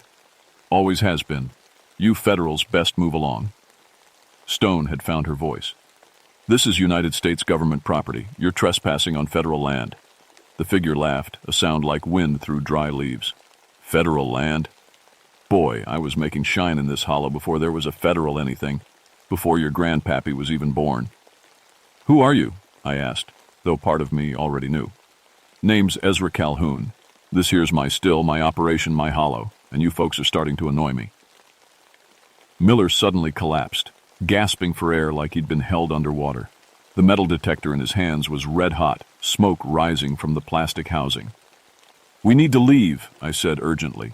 "Now!" But Stone was still trying to be a federal agent. "You're under arrest for operating an illegal distillery on federal property." Ezra Calhoun tilted his head back and laughed again. "Arrest me? Lady, I've been dead since 1967. What you gonna do, shoot me?" That's when things got really bad. The air around us started to shimmer, like heat waves rising from summer pavement. The smell of alcohol grew so strong it made my eyes water. And all around the clearing, fires began to spring up. Small flames at first, then larger, dancing without fuel or visible source. One of the other agents drew his weapon. "I don't care what you are. You're interfering with a federal investigation." He fired 3 shots directly at Ezra Calhoun. The bullets passed right through him and buried themselves in an oak tree. Ezra didn't even flinch. But the other figures, his ghostly companions, they started moving toward us. "Run!" I shouted. "Everyone run!" We scattered like quail, crashing through the underbrush toward the trail.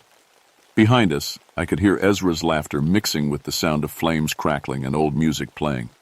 Bill was right beside me as we ran. "Sam, what the hell was that?" "Dead people," I panted. "Dead moonshiners who don't know they're dead." We made it back to the vehicles, but when we counted heads, we came up one short.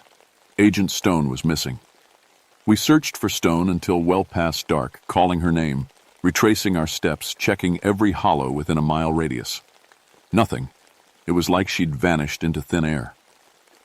"We have to call in backup," Miller said, his hands still shaking from whatever had happened to him at the clearing. "Federal search and rescue, state police, everyone." "No," I said firmly. "Not yet. Give me one more night. I know these mountains, and I know who we're dealing with now. That evening, I drove to the county library in town and pulled out the old newspaper archives. If Ezra Calhoun had died in 1967, there would be a record of it. And if I was going to get Agent Stone back alive, I needed to understand what we were up against. I found the story on page 3 of the October 15, 1967 edition of the Jefferson County Herald, Local Man Killed in Federal Raid. Ezra Calhoun, 34, was shot and killed yesterday during a federal raid on an illegal distillery operation in the Back Creek Wilderness. Calhoun, the last member of a family that had operated moonshine stills in the area since the 1880s, reportedly fired on federal agents attempting to destroy his equipment. He was killed when agents returned fire. It was a tragic end to a family tradition, said Sheriff William Hawkins. The Calhouns never caused trouble for anybody. They just made their shine and minded their in business. But times are changing, and the federal boys don't see it that way. Calhoun's body was recovered, but his still was never located despite extensive searches. Federal agents believe the operation was more sophisticated than initially thought, possibly involving multiple sites and an extensive distribution network. Calhoun is survived by no immediate family. He was the last of his line. The last of his line. No wonder his spirit was still tied to that hollow. He'd died protecting the only thing he had left, his family's legacy. But knowing why he was there didn't solve the problem of Agent Stone. If Ezra had taken her, she was probably in his main still, the one the feds never found back in 1967. I spent the rest of the night studying topographical maps, looking for locations that fit the profile. Hidden hollows with good water sources, defensible positions, places where a man could hide a sophisticated operation for decades. Just before dawn, I found it, a narrow canyon about 2 miles deeper into the wilderness, accessible only by an old logging road that had been closed since the 1950s. There was a natural spring marked on the map, and the terrain would hide smoke and sound from casual observation. I left Bill at the ranger station with instructions to call for backup if I wasn't back by noon. Then I loaded my truck with rope, flashlights, and my grandfather's old hunting rifle, the one he'd used to put food on the table during the Depression.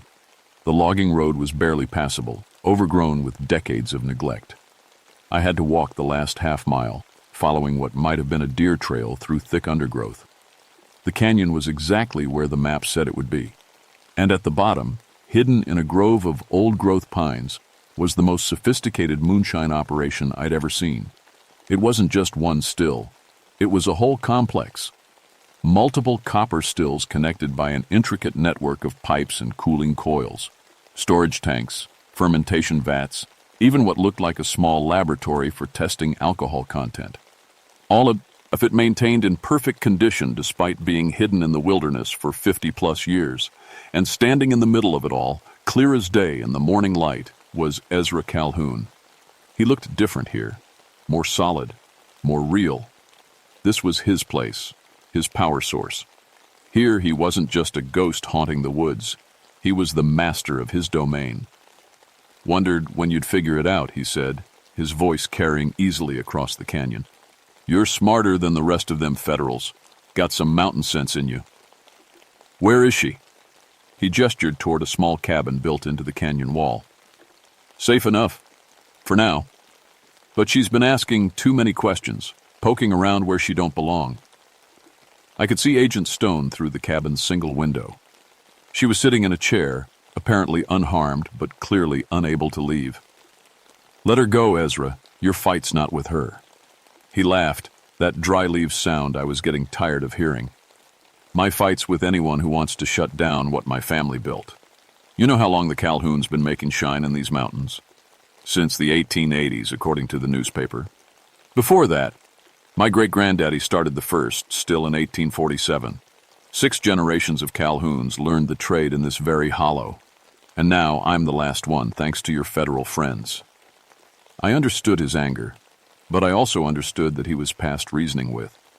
Death had frozen him in 1967, and all the rage and hurt from that day was still burning in him like an eternal flame.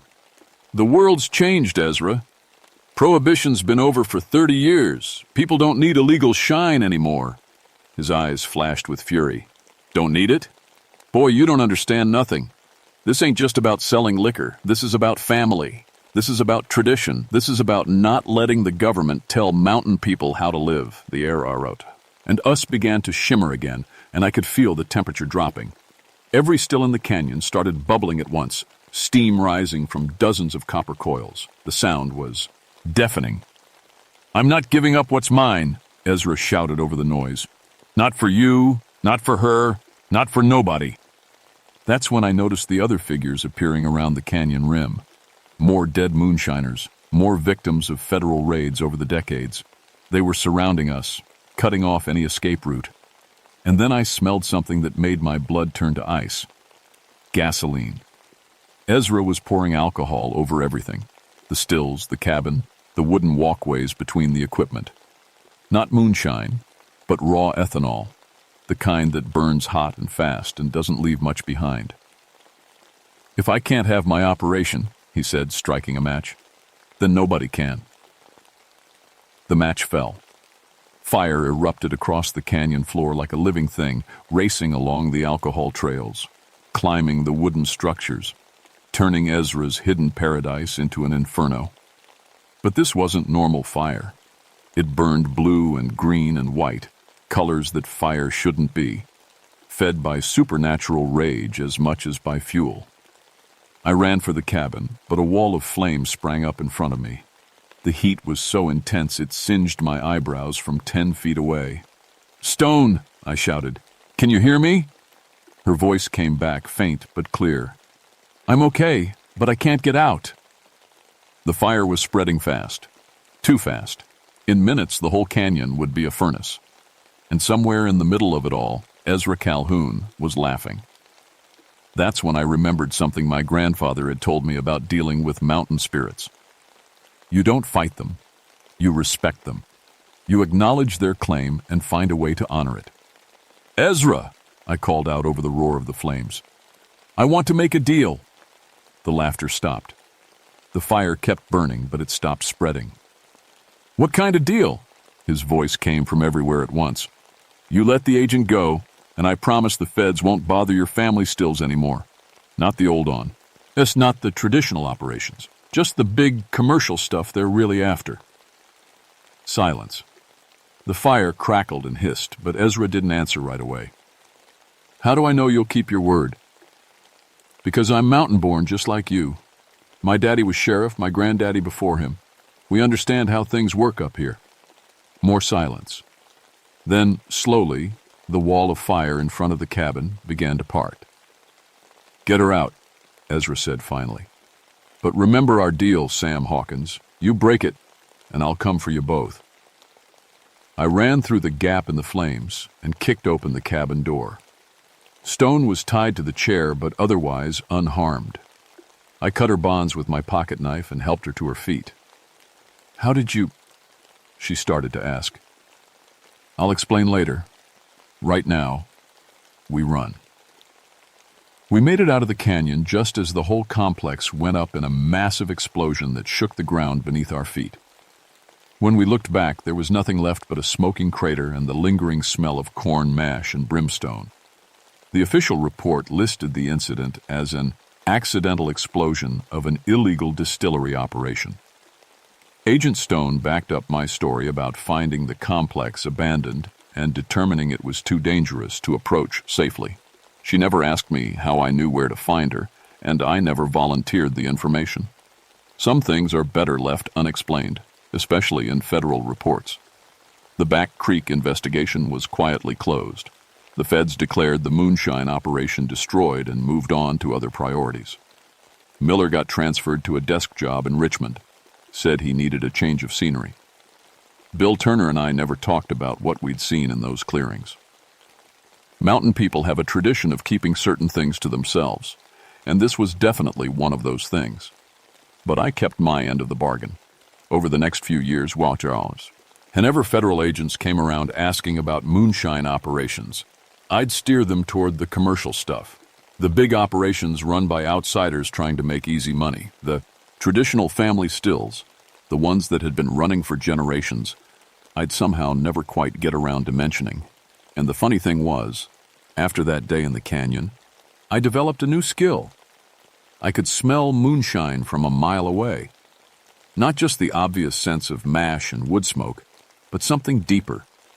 Something that let me know whether a still was being run by family people or by criminals. It was like Ezra had left me a gift, or maybe a responsibility. 3 months after the incident, I was hiking through a different part of the forest when I caught that familiar scent. I followed it to a small clearing where an old man was tending a traditional copper still. When he saw me coming, his hand moved toward a shotgun leaning against a nearby tree. "Easy there," I said, holding up my hands. "I'm not here to cause trouble." He studied me for a long moment. "You're that ranger, the one who made the deal with Ezra." Word travels fast in the mountains, especially word about supernatural encounters. I wasn't surprised he'd heard. "That's right, and the deal still stands, as long as you're not selling to kids or running a commercial operation." He nodded slowly. "Just making enough for family and friends, same as my daddy and his daddy before him." "Then we don't have a problem." As I turned to leave, he called after me. "Ranger, you see Ezra again? You tell him the Mullinses appreciate what he done. Some traditions are worth protecting." I never did see Ezra Calhoun again, at least not directly. But sometimes, hiking through the deeper parts of Back Creek Wilderness, I'll catch a whiff of corn mash on the wind or hear the distant sound of fiddle music echoing through the trees. And sometimes, just sometimes, I'll find a jar of clear mountain moonshine sitting on a stump beside the trail. Always good quality, always smooth as silk, with no note or explanation. And I figure it's Ezra's way of saying the deal's still good. My name is Samuel Hawkins, and I've been a ranger for 21 years. I've learned that some laws aren't written in books, and some problems can't be solved with handcuffs or federal task forces. Sometimes the best law enforcement is knowing when not to enforce the law at all. The mountains keep their own justice, and the dead protect their own traditions. And as long as I remember that, I figure Ezra Calhoun and I will get along just fine, even if one of us isn't quite alive anymore.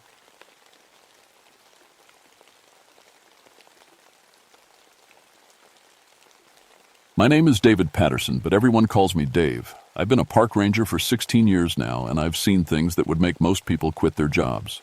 But nothing, and I mean nothing, prepared me for what happened in March of 1965 in those caves under Brasstown Bald. I used to be a coal miner back in Pennsylvania. Spent my early 20s underground, breathing coal dust and listening to the mountain groan above my head.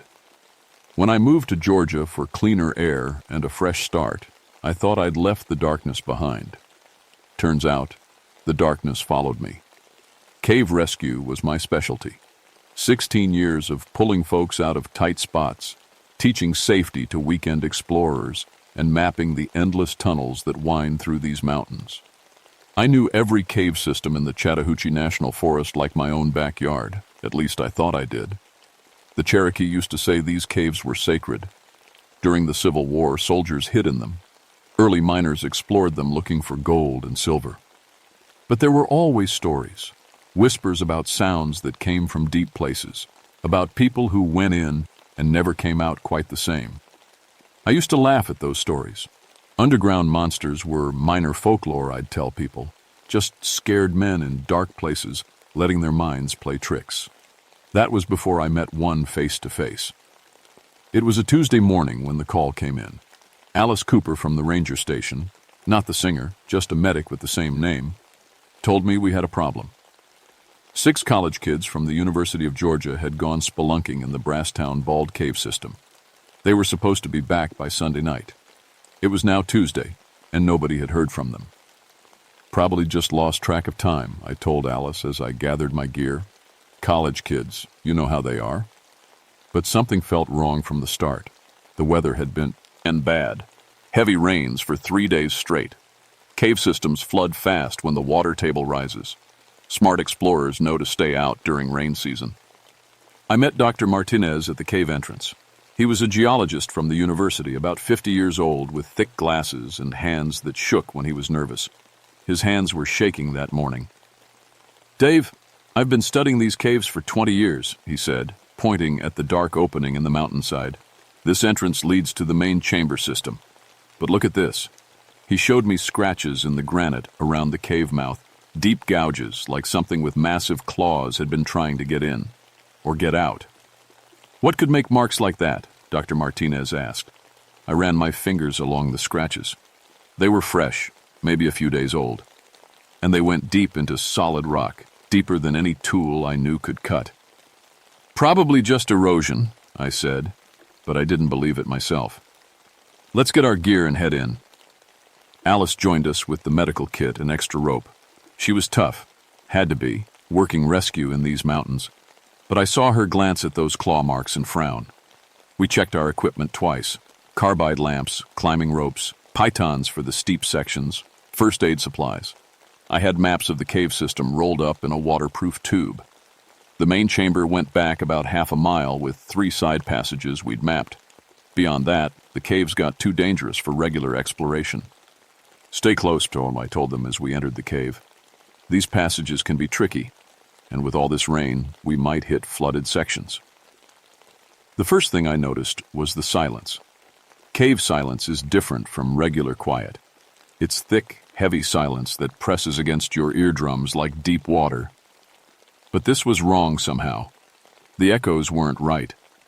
When Alice coughed, the sound bounced back from places that couldn't exist. 20 yards in, I stopped. There was a smell, musty and animal, but mixed with something else. Decay. Old decay.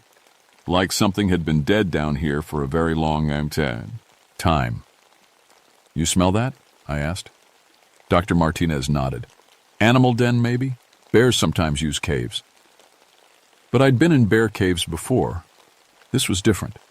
This was the smell of something that had been hunting and feeding in the same place for years. We found the first piece of student equipment 30 yards deeper. A backpack, torn open and empty. The straps looked like they'd been cut, but the edges were too rough for a knife, more like they'd been chewed.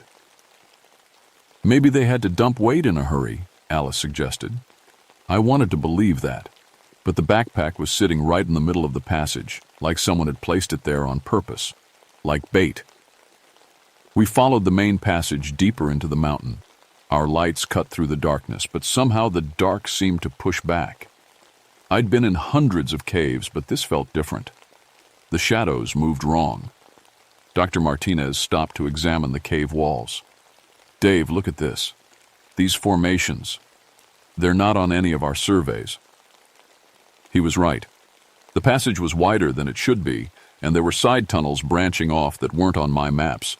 Tunnels that went down at steep angles, disappearing into blackness that our lights couldn't touch. "The flooding must have opened new sections," I said. But that didn't make sense either. It takes thousands of years for water to carve new caves. We found more equipment as we went deeper. A sleeping bag, shredded to pieces. A flashlight with the lens cracked and the batteries missing. A camera, smashed against the cave wall with such force that pieces were embedded in the rock. Alice picked up something from the cave floor and held it up to her light. It was a boot. Just one boot, with the laces still tied. "Where's the foot that was in it?" she whispered. I took the boot and examined it. The leather was torn in 5 parallel lines like massive claws had, ripped right through it. There was something dark staining the inside, something that looked like dried blood. That's when we heard the first scream. It came from deep in the cave, echoing up through passages we couldn't see. A human scream, full of terror and pain. But it lasted too long, longer than human lungs could manage. And when it finally stopped, we heard another one, then another. "The students," Alice said. "They're still alive." We moved faster, following the screams deeper into the cave system. But the sounds seemed to come from everywhere at once, bouncing off walls and playing tricks with our ears. Sometimes they sounded close, sometimes far away. Dr. Martinez was studying his compass and cursing under his breath. "This doesn't make sense," We should be heading north, but the compass says we're going southeast. That would put us under the lake. Compasses don't work right underground, I told him. Too much iron in the rock. But I was checking my own compass, and it was spinning slowly, like it couldn't find magnetic north. In 16 years of cave work, I'd never seen that happen. The passage opened into a large chamber I'd never seen before. Our lights couldn't find the ceiling or the far walls. It was huge, big enough to hold a church, and it was wrong. The walls were covered with paintings, not Cherokee paintings. I knew what those looked like. These were older, cruder. They showed stick figures of people being hunted by something else, something with long arms and big eyes and claws like knives. My God, Dr. Martinez whispered. These could be prehistoric, cave paintings from before recorded history. But I was looking at something else. In the center of the chamber, someone had built a pile of bones, human bones picked clean and white, arm bones and leg bones and skulls with their eye sockets staring at nothing. Some of the bones looked old, but others still had bits of cloth clinging to them. Alice grabbed my arm. Dave, look.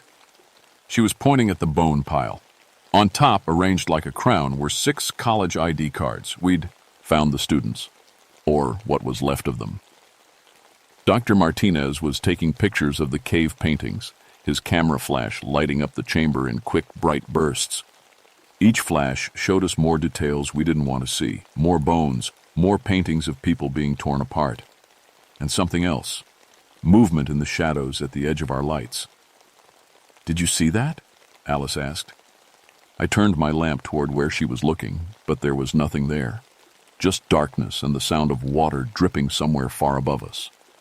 Then Dr. Martinez screamed. Something had grabbed him from behind and was dragging him toward one of the side passages.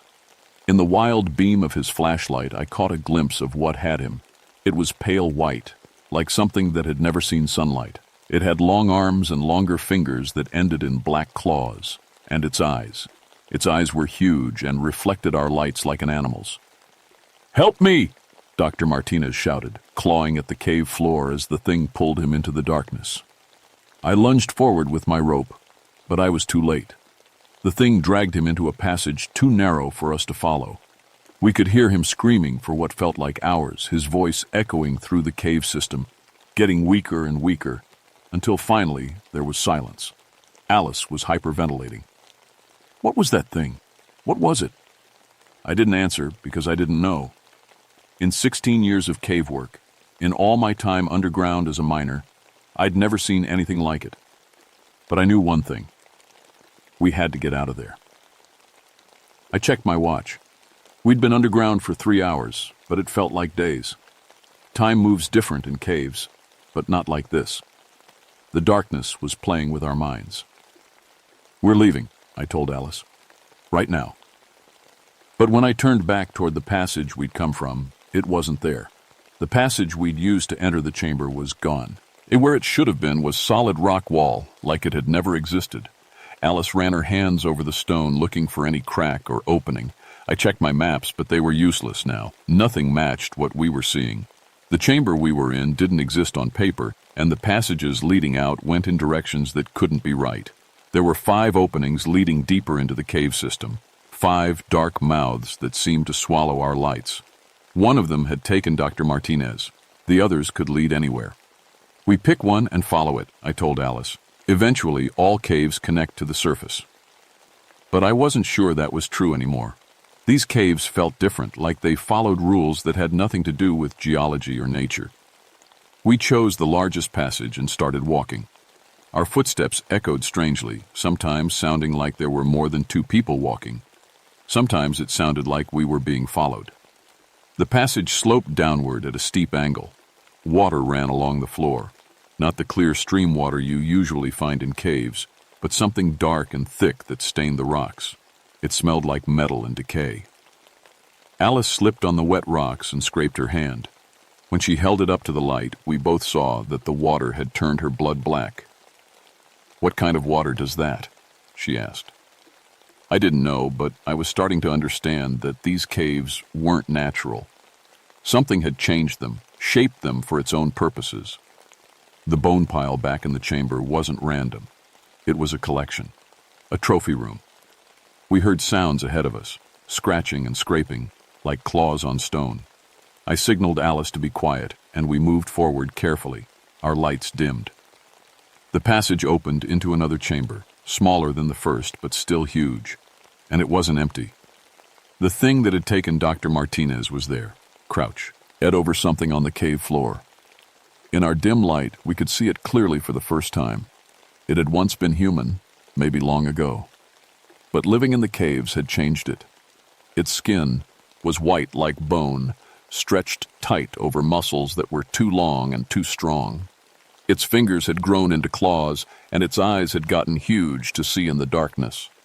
When it opened its mouth, we saw teeth like broken glass. What it was crouched over used to be Dr. Martinez. The thing looked up at our lights and made a sound that wasn't quite a scream and wasn't quite a howl. It was the sound of something that had forgotten it used to be human. Alice grabbed my arm so tight I thought she'd break it. "Oh God, Dave. Oh God, what is that?" The creature stood up slowly. It was tall, maybe 7 feet, and it moved like water, smooth and fast. It took a step toward us, then another. That's when I remembered the blasting caps in my gear bag. I always carried them for emergency cave-ins, small charges that could clear blocked passages. I'd never used them as weapons before. "Back up slowly," I told Alice. "Don't run. Don't make any sudden moves." But the creature was faster than us. It leaped across the chamber in one jump, landing between us and the passage we'd come from. Up close, the smell was overwhelming. Death and decay and something else. Something wild and angry. It opened its mouth and made that sound again, but louder this time. The sound hurt our ears and made the cave walls shake. Rocks fell from the ceiling, and somewhere in the distance we heard the rumble of a cave-in. "The whole system is unstable," I shouted over the noise. "One wrong move and we'll be buried alive." The creature circled us like a predator, staying just at the edge of our lights. It was smart, smarter than an animal. It knew we were trapped, and it was taking its time. Alice was crying now, but she was still standing. "Dave, I don't want to die down here. I don't want to end up like Dr. Martinez." "You won't," I promised her, but I wasn't sure how I was going to keep that promise. The creature made another one of those sounds, and this time we heard an answer from somewhere else in the caves. Then another answer, and another. There wasn't just one of these things. There was a whole family of them, living deep in the cave system, hunting anything that came down here. The students had been food. Dr. Martinez had been food. And now, it was our turn. I pulled out the blasting caps and showed them to Alice. "These might give us a chance, but we have to time it right."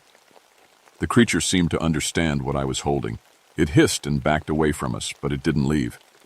It was waiting for the others to arrive. We could hear them coming now, the scratch of claws on stone, getting closer. How many were there? 5? 10? More? "When I say run," I told Alice, "you run for that passage on the left. Don't look back.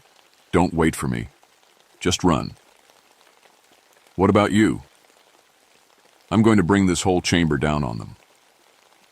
The first one appeared at the mouth of a side passage, another pale, twisted thing that had once been human. Then another. They were surrounding us, cutting off our escape routes one by one.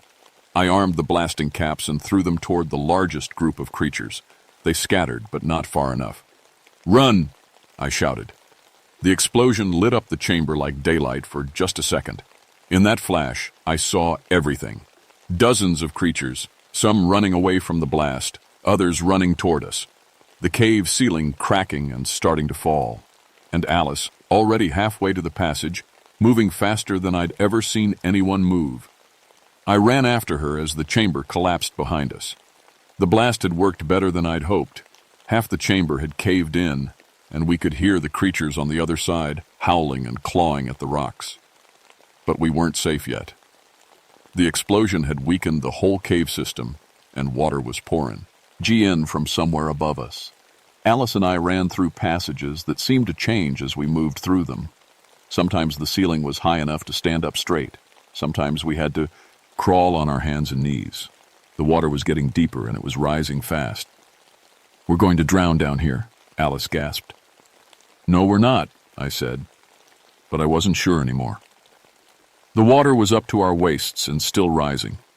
Soon it would reach the ceiling, and we'd be trapped in an air pocket with nowhere to go. That's when we found the way out. It wasn't a passage. It was a shaft that went straight up like a natural chimney. Water was pouring down it, which meant it connected to the surface. But it was narrow, maybe 3 feet across, and the walls were slick with moisture. "Can you climb?" I asked Alice. She looked up into the darkness above us. "Do I have a choice?" I went first, using the cave climbing techniques I'd learned in my early ranger days. The walls were rough enough to give handholds, but they were wet and crumbly.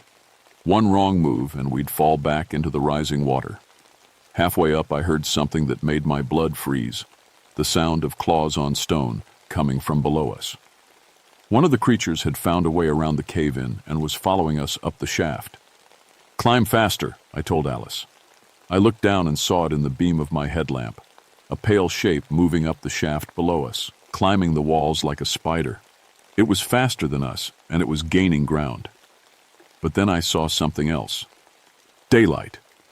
Real daylight. Not the artificial glow of our lamps. We were close to the surface. "I can see the top," I shouted to Alice. 20 more feet."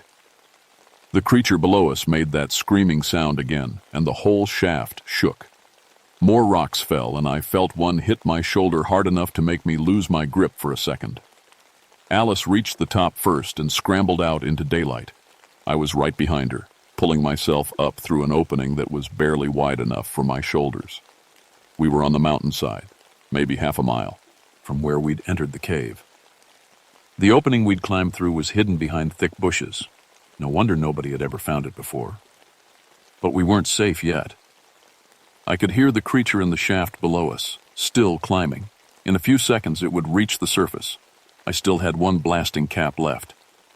"Get back," I told Alice, and I dropped the cap down the shaft. The explosion was smaller this time, but it was enough. The shaft collapsed, sealing the opening with tons of rock and earth. Whatever was down there would stay down there. We sat on the mountainside in the sunshine, breathing clean air and trying to understand what had happened to us. Alice was shaking, and I realized I was too. "What were those things?" she asked. I thought about the cave paintings, the bone pile, the way the creatures had moved and hunted. "I think they used to be people," I said. "People who went into the caves and got lost. The darkness changed them, made them into something else." "How long have they been down there?" "Long time, maybe centuries. The Cherokee probably knew about them. That's why they said the caves were sacred. They were trying to keep people away." Alice looked back at the sealed opening. "What if there are other ways out?" "Then we make sure nobody else goes down there." We hiked back to the main cave entrance and found the ranger station crew waiting for us. They'd been searching for 3 hours after we missed our check-in time. I told them we'd found evidence that the students were dead, killed in a cave-in. It wasn't exactly a lie. I recommended that the entire cave system be sealed permanently, for safety reasons. 2 days later, a crew from the county brought enough dynamite to bring down the main entrance. They sealed it so thoroughly that it would take major excavation to open it again. But sometimes, on quiet nights when the wind is right, peoples. In town say they can hear sounds coming from under the mountain. Scratching sounds, digging sounds, like something down there is trying to find another way out. That was 40 years ago, and I still wake up some nights hearing those sounds. The screaming, the scratching of claws on stone, the sound of something that used to be human, but forgot how. I never went into another cave after that day. Couldn't do it. Just thinking about being underground again would make my hands shake and my breathing get short. The ranger service transferred me to surface duties, trail maintenance, visitor education, fire watch, work that kept me in the sunlight. Alice left the ranger service entirely. Last I heard, she'd moved to Kansas, about as far from caves as you can get. We stayed in touch for a few years, but talking about it just brought back the memories. Some things are better left buried. The official report said that 6 college students died in a cave-in during the heavy rains of March 1965. Dr. Martinez was listed as a rescue worker who died trying to save them. The cave system was sealed for public safety after geological surveys showed it was unstable. But I kept the photographs Dr. Martinez had taken before he died. The pictures of those cave paintings, showing creatures that looked exactly like what we'd seen. Pictures of bone piles that went back generations.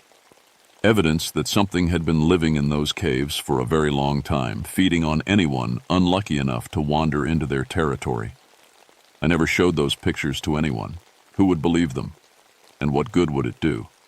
The caves were sealed. The things inside were trapped. That had to be enough, except sometimes it doesn't feel like enough.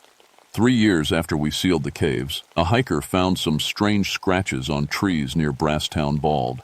Deep gouges in the bark, like something with massive claws had been sharpening them. The scratches were 8 feet off the ground.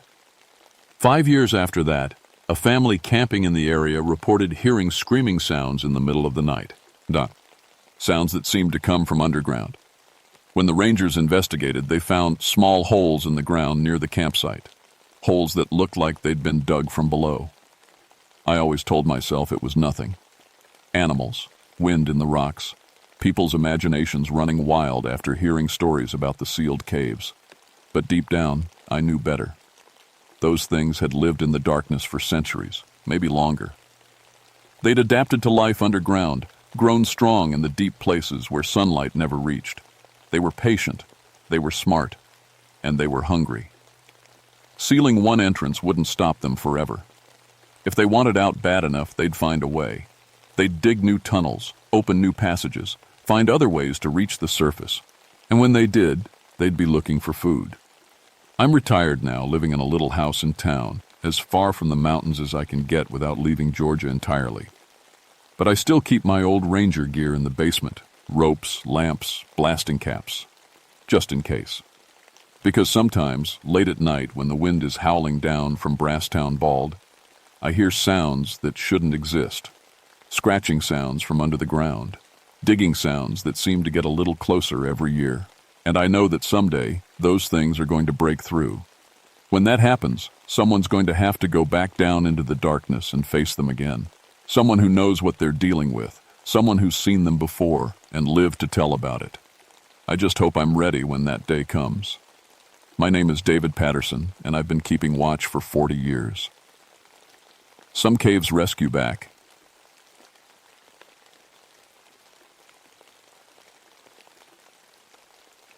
My name is Catherine McLeod, but everyone calls me Kate. I've been a ranger for 8 years now, and at 26, I'm the youngest female supervisor in this whole region. People think that's something special, but they don't know what I know about these mountains. I grew up hearing my grandmother's stories about the old country, Scotland, where our family came from. She'd tell me about spirits that lived in the Highland peaks, creatures made of mist and wind that could drive a person mad with fear. Just stories, I always told her. Just old tales to scare children. I wish I'd listened better. February 1978 was the worst winter we'd seen in years. Ice storms came down from the north like angry ghosts, and the wind on Grandfather Mountain could knock a grown man flat. That's where I work. The highest peak around here, all granite faces and dangerous drops. Most people stay away when the weather turns bad, but some folks think they're tougher than Mother Nature. They're usually wrong. I was checking equipment in the ranger station when the emergency call came in. Static filled the radio, then Jack Morrison's voice cut through. "Kate, we got climbers stuck up on the north face. Ice storm came out of nowhere. They're trapped." Jack was our best medic, steady as a rock. If he sounded worried, things were bad. "How many?" I asked, pulling on my gear. 3. College kids from Charlotte. Been up there since yesterday morning. I looked out the window. The storm hadn't been in any weather report I'd seen. Clear skies were supposed to last all week, but the mountain was covered in thick gray clouds that seemed to move wrong, too fast, too low, swirling like they had a mind of their own. "Pete's already heading up," Jack continued. Pete Williams was our climbing expert, knew every route on the mountain better than anyone. I grabbed my ice axe and crampons. "I'll meet you out at base camp in 20 minutes. The drive up was strange. My truck's heater worked fine, but I felt cold anyway. The kind of cold that gets in your bones and won't leave. The radio kept cutting out, filled with sounds that almost sounded like voices, whispers in a language I didn't know. At base camp, Pete was already suited up. He looked nervous, which wasn't like him. Pete had climbed mountains all over the world. Nothing usually bothered him. "Something's not right up there," he said, nodding toward the peak. "Winds coming from all directions at once. That doesn't happen." I studied the mountain through my binoculars.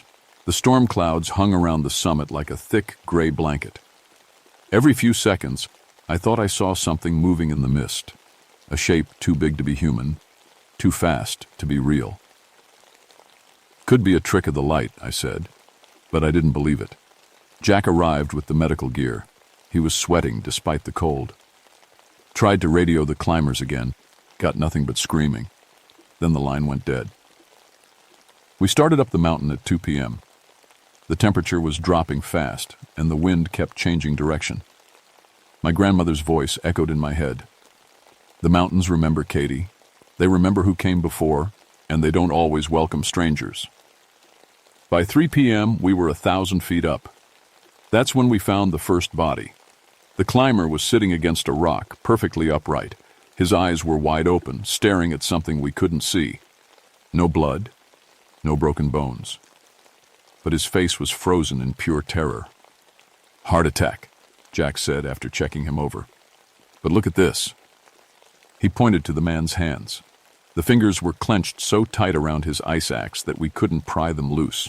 The metal was bent, actually bent, like he'd tried to crush it. "No way someone has that kind of grip strength," Pete muttered. I knelt down next, to the body. The young man couldn't have been older than 20. What had scared him so badly that his heart just stopped? "We need to find the other two," I said, but my voice came out quieter than I meant it to. We kept climbing. The storm got worse with every step. Snow whipped around us so thick we could barely see 10 feet ahead. But it wasn't normal snow. It felt warm against my skin, and it smelled like something I remembered from childhood. Heather flowers. But heather doesn't grow on these mountains. "Kate!" Pete called out. He was pointing up the rock face. "Look at that!" About 50 feet above us, something gray was moving along a vertical wall of granite. It moved like water, flowing over the rock without making a sound. For a second it looked almost human, tall and thin, with long arms that stretched too far. Then it was gone. "Did you see that?" Pete asked. "Ice formation," I said. "Sometimes they look like moving shapes. But ice doesn't move that fast, and ice doesn't leave footprints. Because that's what we found next. Footprints in the snow that were too long to be human, with gaps between the toes like claws. They led straight up the mountain, disappearing into the mist. We followed them. The second body was hanging from a rope 20 feet off the ground. The rope hadn't broken. He'd climbed up there himself, then just stopped. His climbing gear was scattered below him like he'd thrown it away. "This doesn't make sense," Jack said. "Why would he climb up there and just hang himself?" I studied the area around the rope. More of those strange footprints circled the base of the cliff, and carved into the rock next to them were symbols, old symbols that looked like the ones in my grandmother's prayer book, Highland Gaelic. But who would carve Highland symbols on a North Carolina mountain? The wind picked up again, and for a moment I could swear I heard bagpipes playing somewhere high above us. Pete heard it too. I could see it in his face. "We need to find the third climber and get out of here," he said. But when we tried to head back down, we couldn't find our route. The familiar trail markers were gone. The rocks looked different. It was like the mountain had changed around us while we weren't looking. "Which way did we come from?" Jack asked. I turned in a slow circle. Every direction looked the same. Gray rock, swirling snow, and those footprints leading deeper into the mist. That's when we heard the screaming. It came from above us, echoing off the canyon walls. A young woman's voice, terrified and desperate. The third climber was still alive. "Up there!" Pete pointed toward a narrow ledge about 200 feet above our heads. "I can make that climb." "Not alone," I said. "We stick together." But as we started climbing, the mountain seemed to fight us. Handholds crumbled when we grabbed them. Ice formed on the rock faster than should be possible. My equipment kept malfunctioning. The rope got tangled, my ice axe slipped from my grip twice, and my radio started making that whispering sound again. Halfway up, Pete stopped climbing. "Kate," he said in a voice I'd never heard from him before. "Kate, there's something behind you." I looked over my shoulder. The gray thing was back, but this time it was close enough to see clearly. It looked like a man made of mist and shadow, at least 8 feet tall. Its eyes were holes in its head, darker than the storm clouds. When it opened its mouth, cold air rushed out like winter wind, and it was reaching for me. I pressed myself against the rock face as the gray thing's hand passed through the air where I'd been a second before. Its fingers were too long, ending in points like icicles. When it touched the granite, frost spread out from its fingertips. "Climb!" I yelled to Pete and Jack. "Climb now!" We scrambled up the rock face like our lives depended on it, because they did. The creature followed us, moving up the vertical wall like gravy. Tie didn't matter. It made no sound except for a low humming that seemed to come from inside my head. The humming sounded like a song my grandmother used to sing, but twisted and wrong. Jack reached the ledge first and pulled himself over. Pete was right behind him. I was still 10 feet down when I heard Jack scream. The third climber was there all right. Sarah was her name, according to her ID. But she wasn't screaming anymore. She was sitting at the back of the ledge, knees pulled up to her chest, rocking back and forth. Her eyes stared at nothing, and her lips moved without making sound. "She's in shock," Jack said, kneeling beside her. "Complete mental break." I hauled myself over the edge and looked at Sarah more closely. She was whispering something in a language I almost recognized. It sounded like Gaelic, but that was impossible. She was a college kid from Charlotte. "How long has she been like this?" I asked. Pete checked his watch. "Her friends died yesterday morning. She's been alone up here for over 24 hours.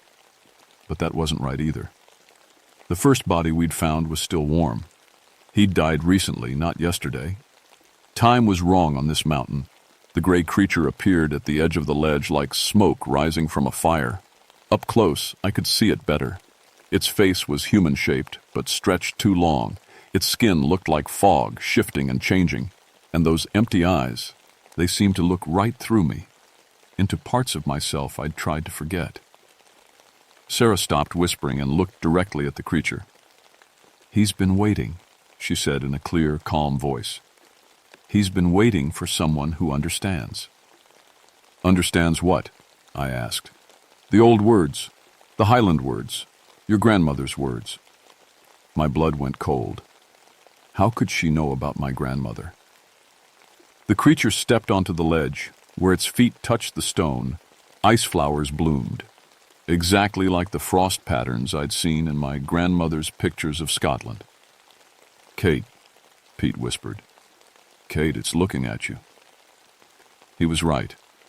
The thing's empty eye, as were fixed on my face. It raised one long hand and pointed at me. When it spoke, its voice sounded like wind through pine trees. MacLeod. It knew my name. My family name. That's when Jack tried to run. He scrambled toward the edge of the ledge, probably thinking he could rappel down. But the creature moved faster than thought. One moment, it was across the ledge from us. The next, it was right behind Jack. It didn't touch him. It didn't have to. Jack just stopped. His face went blank, then filled with terror. He started backing away from something only he could see, getting closer and closer to the drop-off. "Jack, stop!" I yelled. "There's nothing there." But there was something there. In Jack's mind, the creature was showing him his worst fears. I could see it in his eyes. Whatever he was seeing was real to him. He took one more step backward and fell. I heard him hit the rocks below, but I couldn't look. Pete was already moving toward the edge with the same blank expression Jack had worn. "Pete, no." I grabbed his arm. He turned to look at me, but his eyes were empty. "My daughter," he whispered. "It has my daughter." Pete didn't have a daughter, but the creature was making him see one anyway. I did the only thing I could think of. I started singing. It was a song my grandmother had taught me, a Highland lullaby in Gaelic. The words felt strange in my mouth. I hadn't spoken Gaelic since I was a child. But as I sang, the creature stopped moving. Its empty eyes focused on me with something like surprise. Pete blinked and shook his head. What just happened? Get the girl, I told him, still singing. We're getting off this mountain. But Sarah wouldn't move.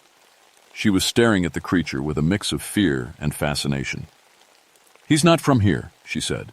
He came with the first settlers, the Scottish ones. He followed them across the ocean. The crowd, each tilted its head, listening to her. He was their punishment, Sarah continued, for leaving the old country, for abandoning the old ways. He's been sleeping in these mountains for 200 years, waiting for someone who remembered. I stopped singing. Remembered what? Sarah looked at me with eyes that seemed much older than her 20 years. How to send him home. The creature moved closer, and suddenly I was somewhere else. I was standing in a Highland glen, surrounded by mountains I'd never seen but somehow knew. The sky was gray and full of low clouds. An old woman in traditional Scottish dress stood beside me, my grandmother, but younger than I'd ever seen her. Katie, she said in her Highland accent, you need to understand. The gray man isn't evil. He's just lost. Around us, the glen filled with mist. In the mist, I could see shapes.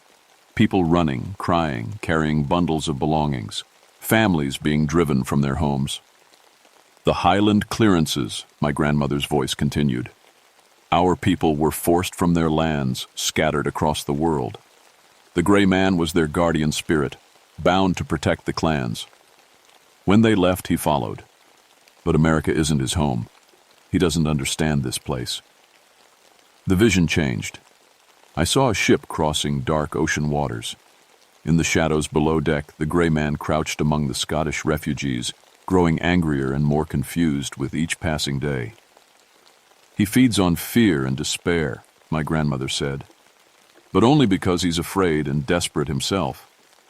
He's been trying to find his way home for 2 centuries. The vision faded. I was back on the mountain ledge. The creature stood directly in front of me now, close enough that I could see the sadness in those empty eyes. You want to go home, I said to it. It nodded slowly. But you don't know how. Sarah was right. The creature needed someone who remembered the old ways. Someone who could speak the Highland words and understand the Highland grief. I reached into my jacket and pulled out the small leather journal I always carried. It had been my grandmother's, filled with Gaelic prayers and Highland folklore. I'd brought it with me to America when my family moved here, but I'd never really looked at it. Now I opened it with shaking hands. The pages were covered with my grandmother's careful handwriting, prayers, songs, and stories, all in Gaelic. But on the last page, there was something different. A ritual, instructions for sending the lost spirits home. The creature watched as I read. Behind it, Pete was helping Sarah to her feet, getting ready to evacuate the ledge. But I knew we couldn't just run away. The gray man would follow. It would keep killing climbers, keep terrorizing anyone who came to its mountain until someone helped it find peace. I need to do this alone, I told Pete. Kate, no. We stick together. This thing isn't hunting us, I said. It's hunting me, my family. It followed the MacLeods across the ocean, and it won't rest until a MacLeod helps it get home. The creature nodded again. I began to read from the journal, pronouncing the Gaelic words as best I could remember from childhood. The ritual was complex, part prayer, part ceremony, part magical working. It required me to understand the creature's pain, to feel its homesickness as my own. As I spoke, the gray man began to change. Its misty form became more solid, more human. I could see the Highland warrior it had once been, tall and proud, with fierce eyes and traditional dress. It had been beautiful once, before centuries of exile had twisted it into something frightening. The wind picked up around us, but it wasn't the harsh mountain wind anymore. It smelled of heather and Highland streams. The mist swirled, and for a moment I could see Scotland, the real Scotland, not just my grandmother's photographs. Go home, I whispered in Gaelic. Your people are waiting. The creature looked at me one last tit. Me. In its eyes I saw gratitude instead of hunger. Then it stepped into the mist and vanished. The storm broke immediately. Clear blue sky appeared overhead and warm sunlight touched the mountain for the first time in days. We got Sarah down safely. She didn't remember much of what had happened, which was probably for the best. The official report said Jack Morrison had fallen during a routine rescue operation. Accidental death, no fault assigned. But I knew better. That was 6 months ago. Sarah recovered completely and went back to college. Pete requested a transfer to a different mountain range, said grandfather. Mountain didn't feel right to him anymore. I stayed. Someone has to watch over this place, because even though the gray man is gone, the mountain remembers. It remembers the fear, the deaths, the supernatural presence that lived here for 2 centuries. And sometimes, late at night when the wind is blowing just right, I can still hear echoes. Highland bagpipes in the distance, whispers in Gaelic. The sound of footsteps on granite where no one should be walking. But it's different now. The sounds aren't threatening anymore. They're just lonely. Like the mountain is homesick for something it never really had. I've started learning Gaelic properly using my grandmother's journal and some books I ordered from Scotland. I practice the old songs, the traditional prayers. Not because I have to, but because I want to. The gray man taught me something about the importance of remembering where you came from. And I've noticed changes in myself. I can predict the mountain weather now with perfect accuracy, even when the meteorologists are wrong. I can sense when someone is in trouble on the peaks hours before they call for help. Animals trust me in ways they never did before. I think helping the gray man find his way home created a connection between me and this place. I'm not just a park ranger anymore. I'm a guardian. Last week, a group of hikers found some strange symbols carved into rocks near the summit. Highland Gaelic, just like the ones we saw that terrible February day. But these were different. They weren't marks of anger or confusion. They were messages of gratitude. Thank you, they said in the old language. The way is clear. I had the symbols quietly removed before anyone else could see them. No need to stir up questions I couldn't answer. But I kept photographs. Sometimes I show them to other rangers who've worked these mountains for decades. They get a strange look in their eyes, like they're remembering something they'd tried to forget, stories they've heard, incidents that never made it into official reports, nights when the mountain felt wrong. They never ask directly, but I can see the question in their faces. Do you know what really happens up there? I always just smile and change the subject. Because the truth is, I don't think the gray man was the only thing that followed the Highland clans to America. Scotland is full of spirits and legends, and people carry their ghosts with them when they travel. Most of the time, those ghosts stay quiet, content to live in memory and story. But sometimes they wake up. My grandmother used to say that the mountains never forget. She was right about that. But she never told me that some mountains are homesick too, or that they sometimes need help remembering who they really are. I'm still Kate McLeod, 8 years a ranger on these peaks. But now I know that some heights aren't too dangerous to climb. They're just too important to leave unguarded. The Highland horror is over. But the Highland watch has just begun. The end.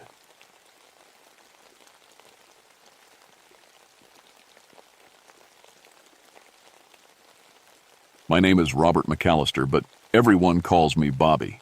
I've been a park ranger in the Great Smoky Mountains for 15 years now. In that time, I've seen bears tear apart campsites, pulled bodies from rushing creeks, and faced down wild boar that could gut a man with one swipe. I thought I knew what dangerous looked like. I was wrong. It was August of 1958, and the heat was something fierce. The mountains were bone dry from weeks without rain. Every day we got reports of small fires starting up, and the whole park felt like a tinderbox waiting for a spark. That's when the Henderson family went missing. 4 people don't just vanish in my mountains, not without a trace. I'd been tracking since I was knee-high to a grasshopper. My grandfather on my mother's side was Cherokee, and he taught me to read the forest like other folks read newspapers. Every broken twig, every disturbed leaf, every animal track told a story. The mountains had been my whole life, especially after Sarah died 3 years back. Lost her and our baby boy in childbirth, and these hills were all I had left. The call came in around noon on a Tuesday. Family of 4, Tom and Janet Henderson, their 2 kids aged 8 and 12, hadn't checked in from their camping trip near Cataract Falls. That waterfall sits way back in the mountains, accessible only by a trail that'd test a mountain goat. Most tourists never made it that far, which is why the Hendersons picked it. They wanted to get away from crowds. I loaded up my Winchester Model 70 and headed out with my usual gear. Military surplus from Korea, reliable compass, first aid kit, enough supplies for 3 days if needed. The 30-06 had never let me down, whether I was putting down a rabid raccoon or dropping a black bear that got too comfortable around campsites. Senior Ranger Williams met me at the trailhead. Bill Williams had 23Y. Ears in these mountains and knew them better than anyone. If he looked worried, there was good reason. "Bobby," he said, spitting tobacco juice into the dirt, "something ain't right about this one. Found their campsite this morning. Looked like a tornado hit it." We hiked in together, and the deeper we went, the quieter the forest got. That should have been my first warning. August in the Smokies should be alive with sound. Birds calling, insects buzzing, squirrels chattering in the trees. But as we got closer to Cataract Falls, everything went dead silent. "You notice that?" I asked Bill. He nodded, his weathered face creased with worry. "Haven't heard so much as a cricket for the last half mile." The campsite looked like a war zone. The tent was shredded, not cut clean like a knife would do, but torn apart by something with incredible strength. Sleeping bags scattered everywhere, some hanging from tree branches 15 feet up. Their car was still there, windshield spider-webbed like something had punched it. But it was the footprints that stopped me cold. I'd seen every kind of track these mountains had to offer. Bear, deer, wild boar, even the occasional mountain lion that wandered down from up north. These weren't like anything in my experience. 18 inches long, shaped like a man's foot but wider, with clear toe marks that pressed deep into the hard-packed earth. "What do you make of these?" I asked Bill, kneeling down for a closer look. He studied them for a long moment, then shook his head. "Biggest bear track I ever saw was maybe 10 inches. These..." He trailed off, measuring the stride between prints. Whatever made these was walking upright and taking steps longer than a tall man could manage. I tried to think rational. Maybe the tracks were distorted somehow, made to look bigger by rain or something. But we hadn't had rain in 3 weeks. The ground was hard as concrete. That's when I noticed my compass acting up. The needle kept swinging toward the deep woods instead of pointing north. I tapped it, thinking it was broken, but it kept pointing the same direction, toward whatever had made those tracks. The smell hit us next, sweet and sick, like rotting meat mixed with wet dog fur. It was so strong it made my eyes water and my stomach turn. Bill pulled out his handkerchief and covered his nose. "Jesus," he muttered. "What died out here?" I'd smelled death before, plenty of times. This was different. This was alive and wrong, and it made every instinct I had scream at me to run. But 4 people were missing, including 2 children. Running wasn't an option. We followed the tracks deeper into the mountains, toward where the old Cherokee Trail wound up past Cataract Falls. The forest stayed deadly quiet, like every living thing had fled.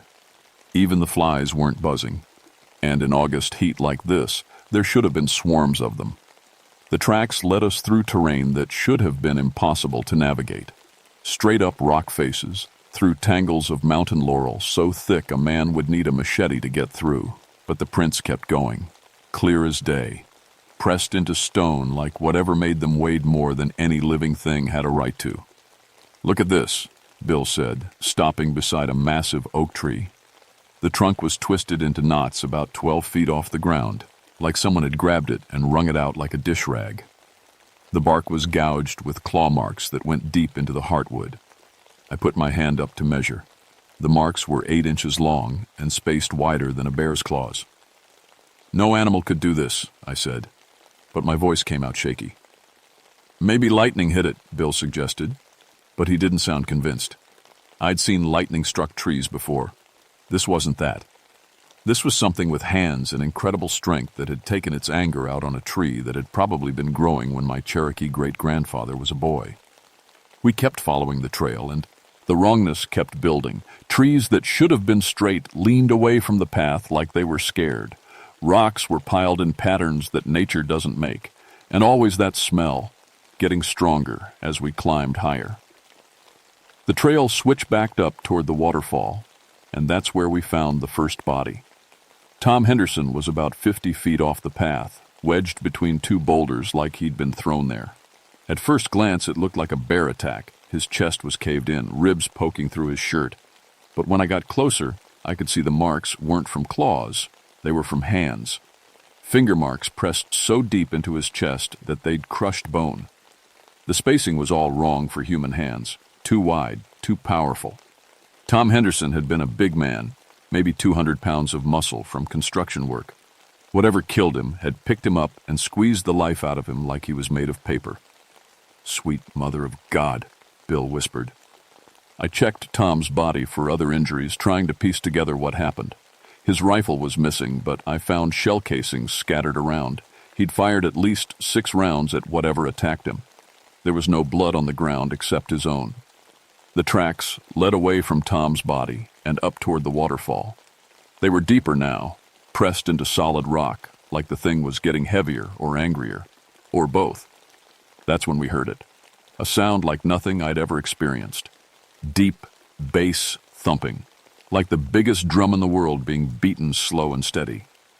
It echoed off the mountain walls and seemed to come from everywhere at once. The rhythm was wrong for a heartbeat, too measured and deliberate. "What the hell is that?" Bill asked, his hand moving to his sidearm. The sound came again, louder this time, and I felt it in my chest like standing too close to thunder, whatever was making that. The noise was big, bigger than anything that should exist in these mountains. We found Janet Henderson next, at the base of Cataract Falls. The waterfall drops about 40 feet into a deep pool surrounded by slick rocks that claimed at least one tourist every summer. But Janet wasn't a victim of slippery stones. She was hanging from a tree branch 20 feet up, her body twisted in ways that made me sick to look at. The branch should have broken under her weight, but it held somehow, bent down toward the water like a fishing rod with a big catch. "How did she get up there?" Bill asked, but I was already looking at the tree trunk. Claw marks.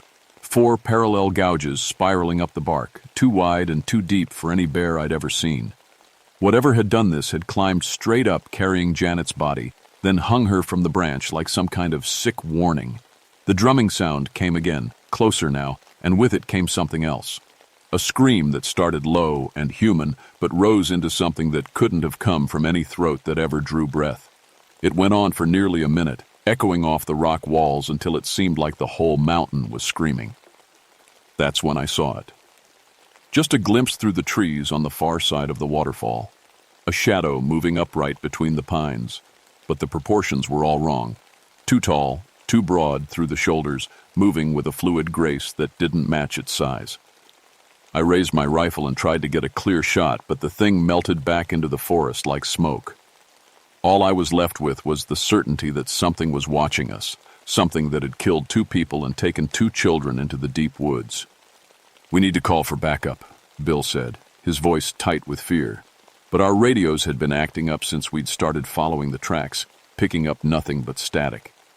Whatever was out there, it didn't want us calling for help.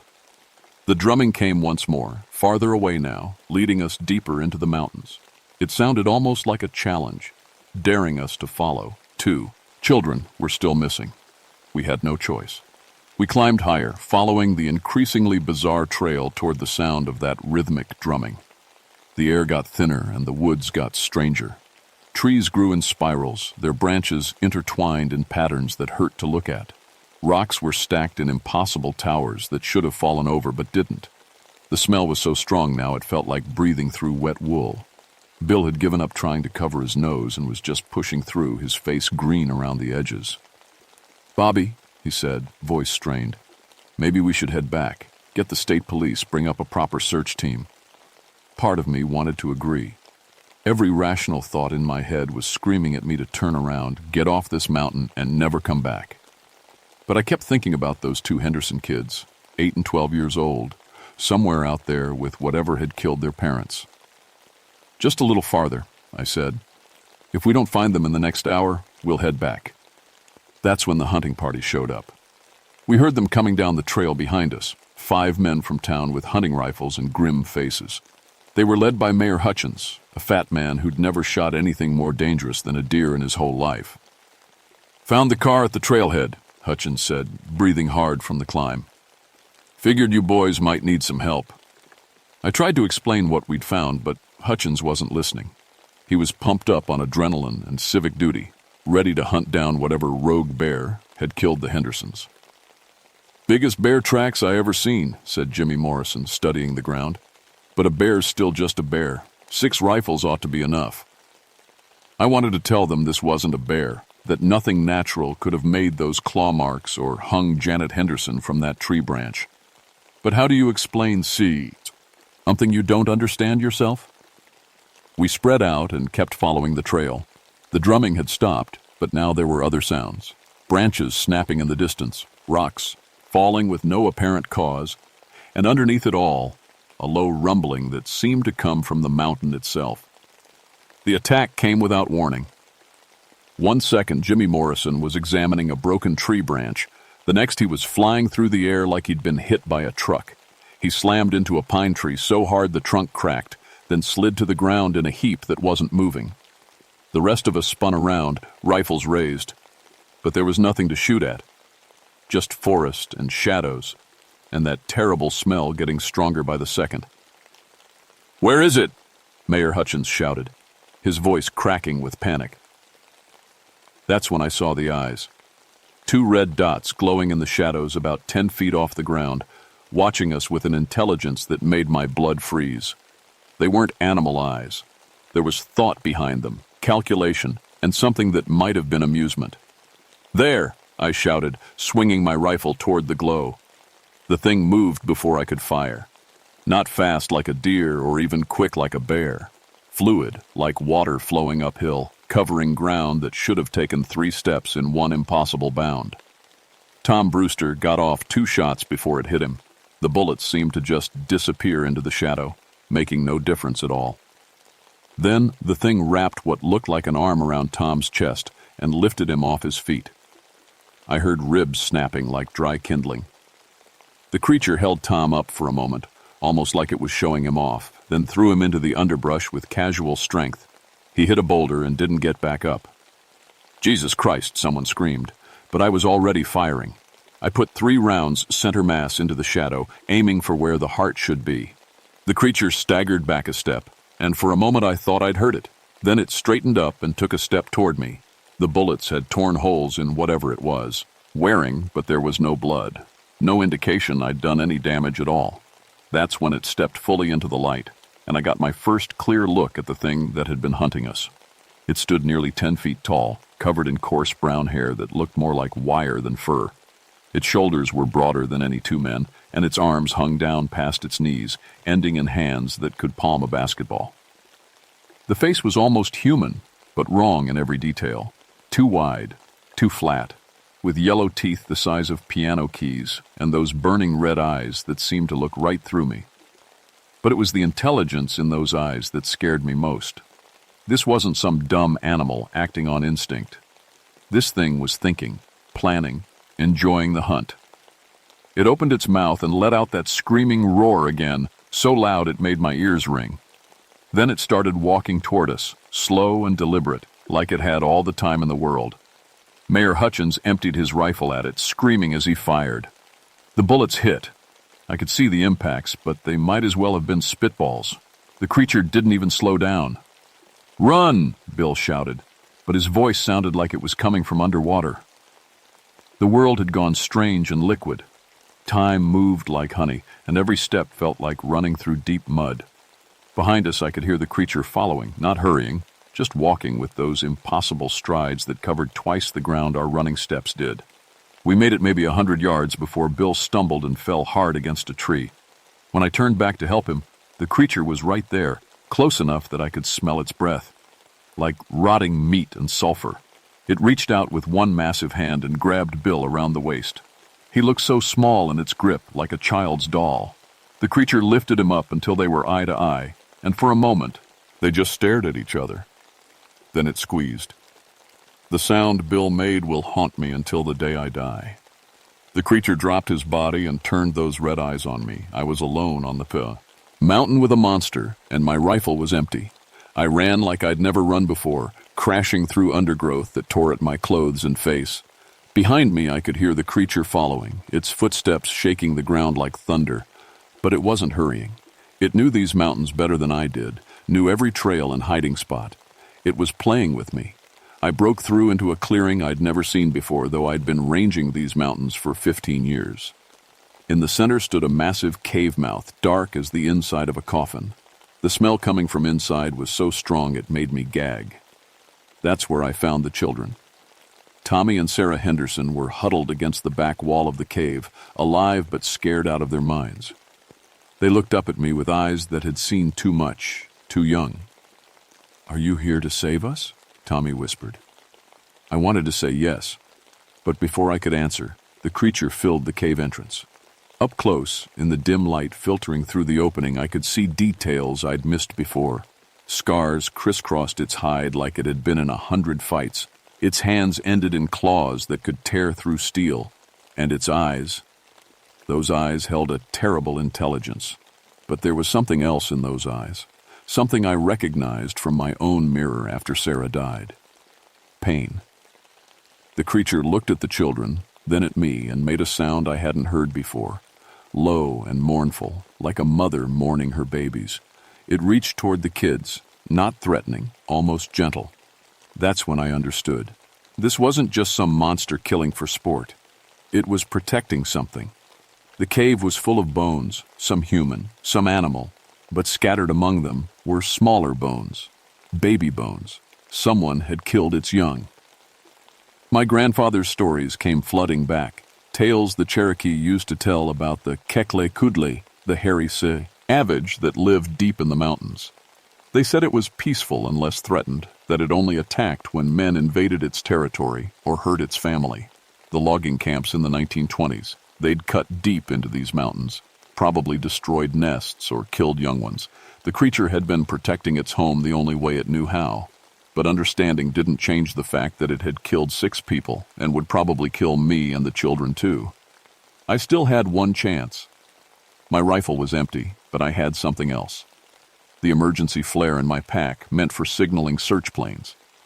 In these drought conditions, it would start a fire that could burn for miles. The creature took a step into the cave, and I pulled the pin. The flare burst to life with a brilliant red light that filled the cave like the fires of hell. The creature screamed and threw its arms up to shield its eyes, backing toward the entrance. "Run!" I shouted to the kids, pushing them toward a crack in the back wall I'd spotted. We squeezed through just as the flare set the dry brush outside the cave on fire.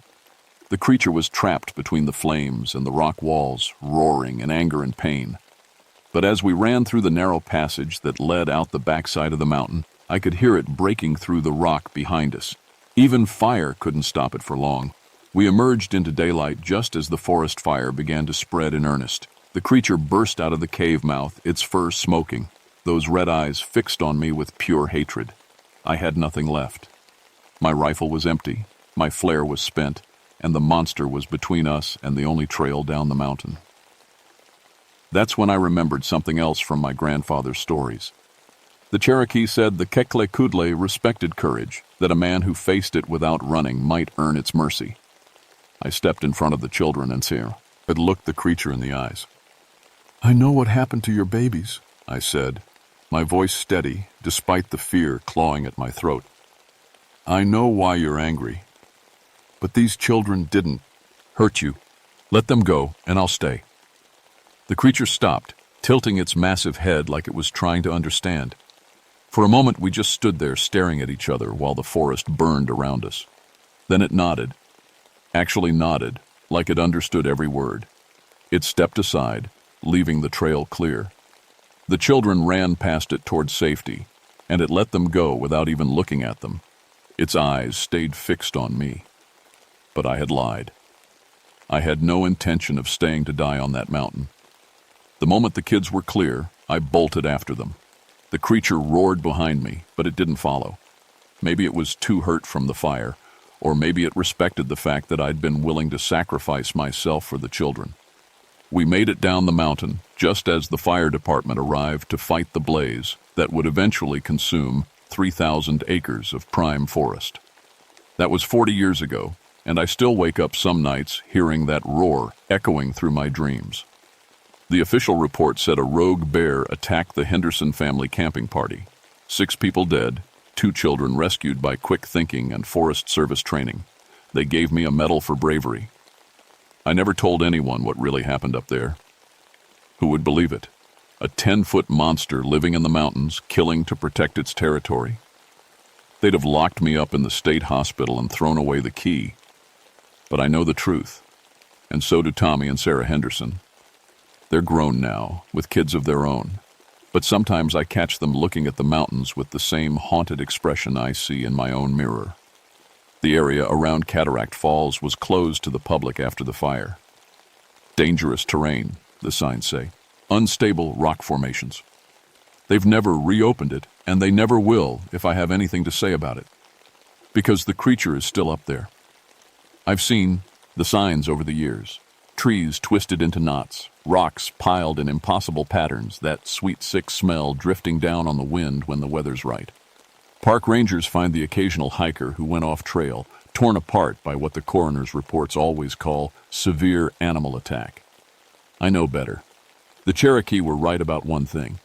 The Keklikudla has a long memory. It remembers what men did to its family, and it won't forget. As long as people keep pushing deeper into the mountains, disturbing places that should be left alone, it'll keep killing. I retired from the Park Service in 1975, but I still live in a cabin at the base of the mountains. Some nights, when the wind is right, I can hear that drumming sound echoing down from the high peaks, slow and steady, like a giant heartbeat. It's still up there, waiting. And sometimes when young rangers ask me about the old stories, about whether there's any truth to the Cherokee legends of something living in the deep woods, I just tell them to stay on the marked trails. Some things are better left undisturbed. But if you ever find yourself hiking in the Great Smoky Mountains, and you notice the forest getting too quiet, and you smell something sweet and wrong on the wind, remember what I've told you. Turn around, go back the way you came, and whatever you do, don't look behind you when you hear the drumming start. Because Bobby McAllister learned something up on that mountain 40 years ago, something that changed him forever. There are things in this world that bullets can't kill, fire can't stop, and civilization can't tame. The mountain devil is real, and it's still hunting.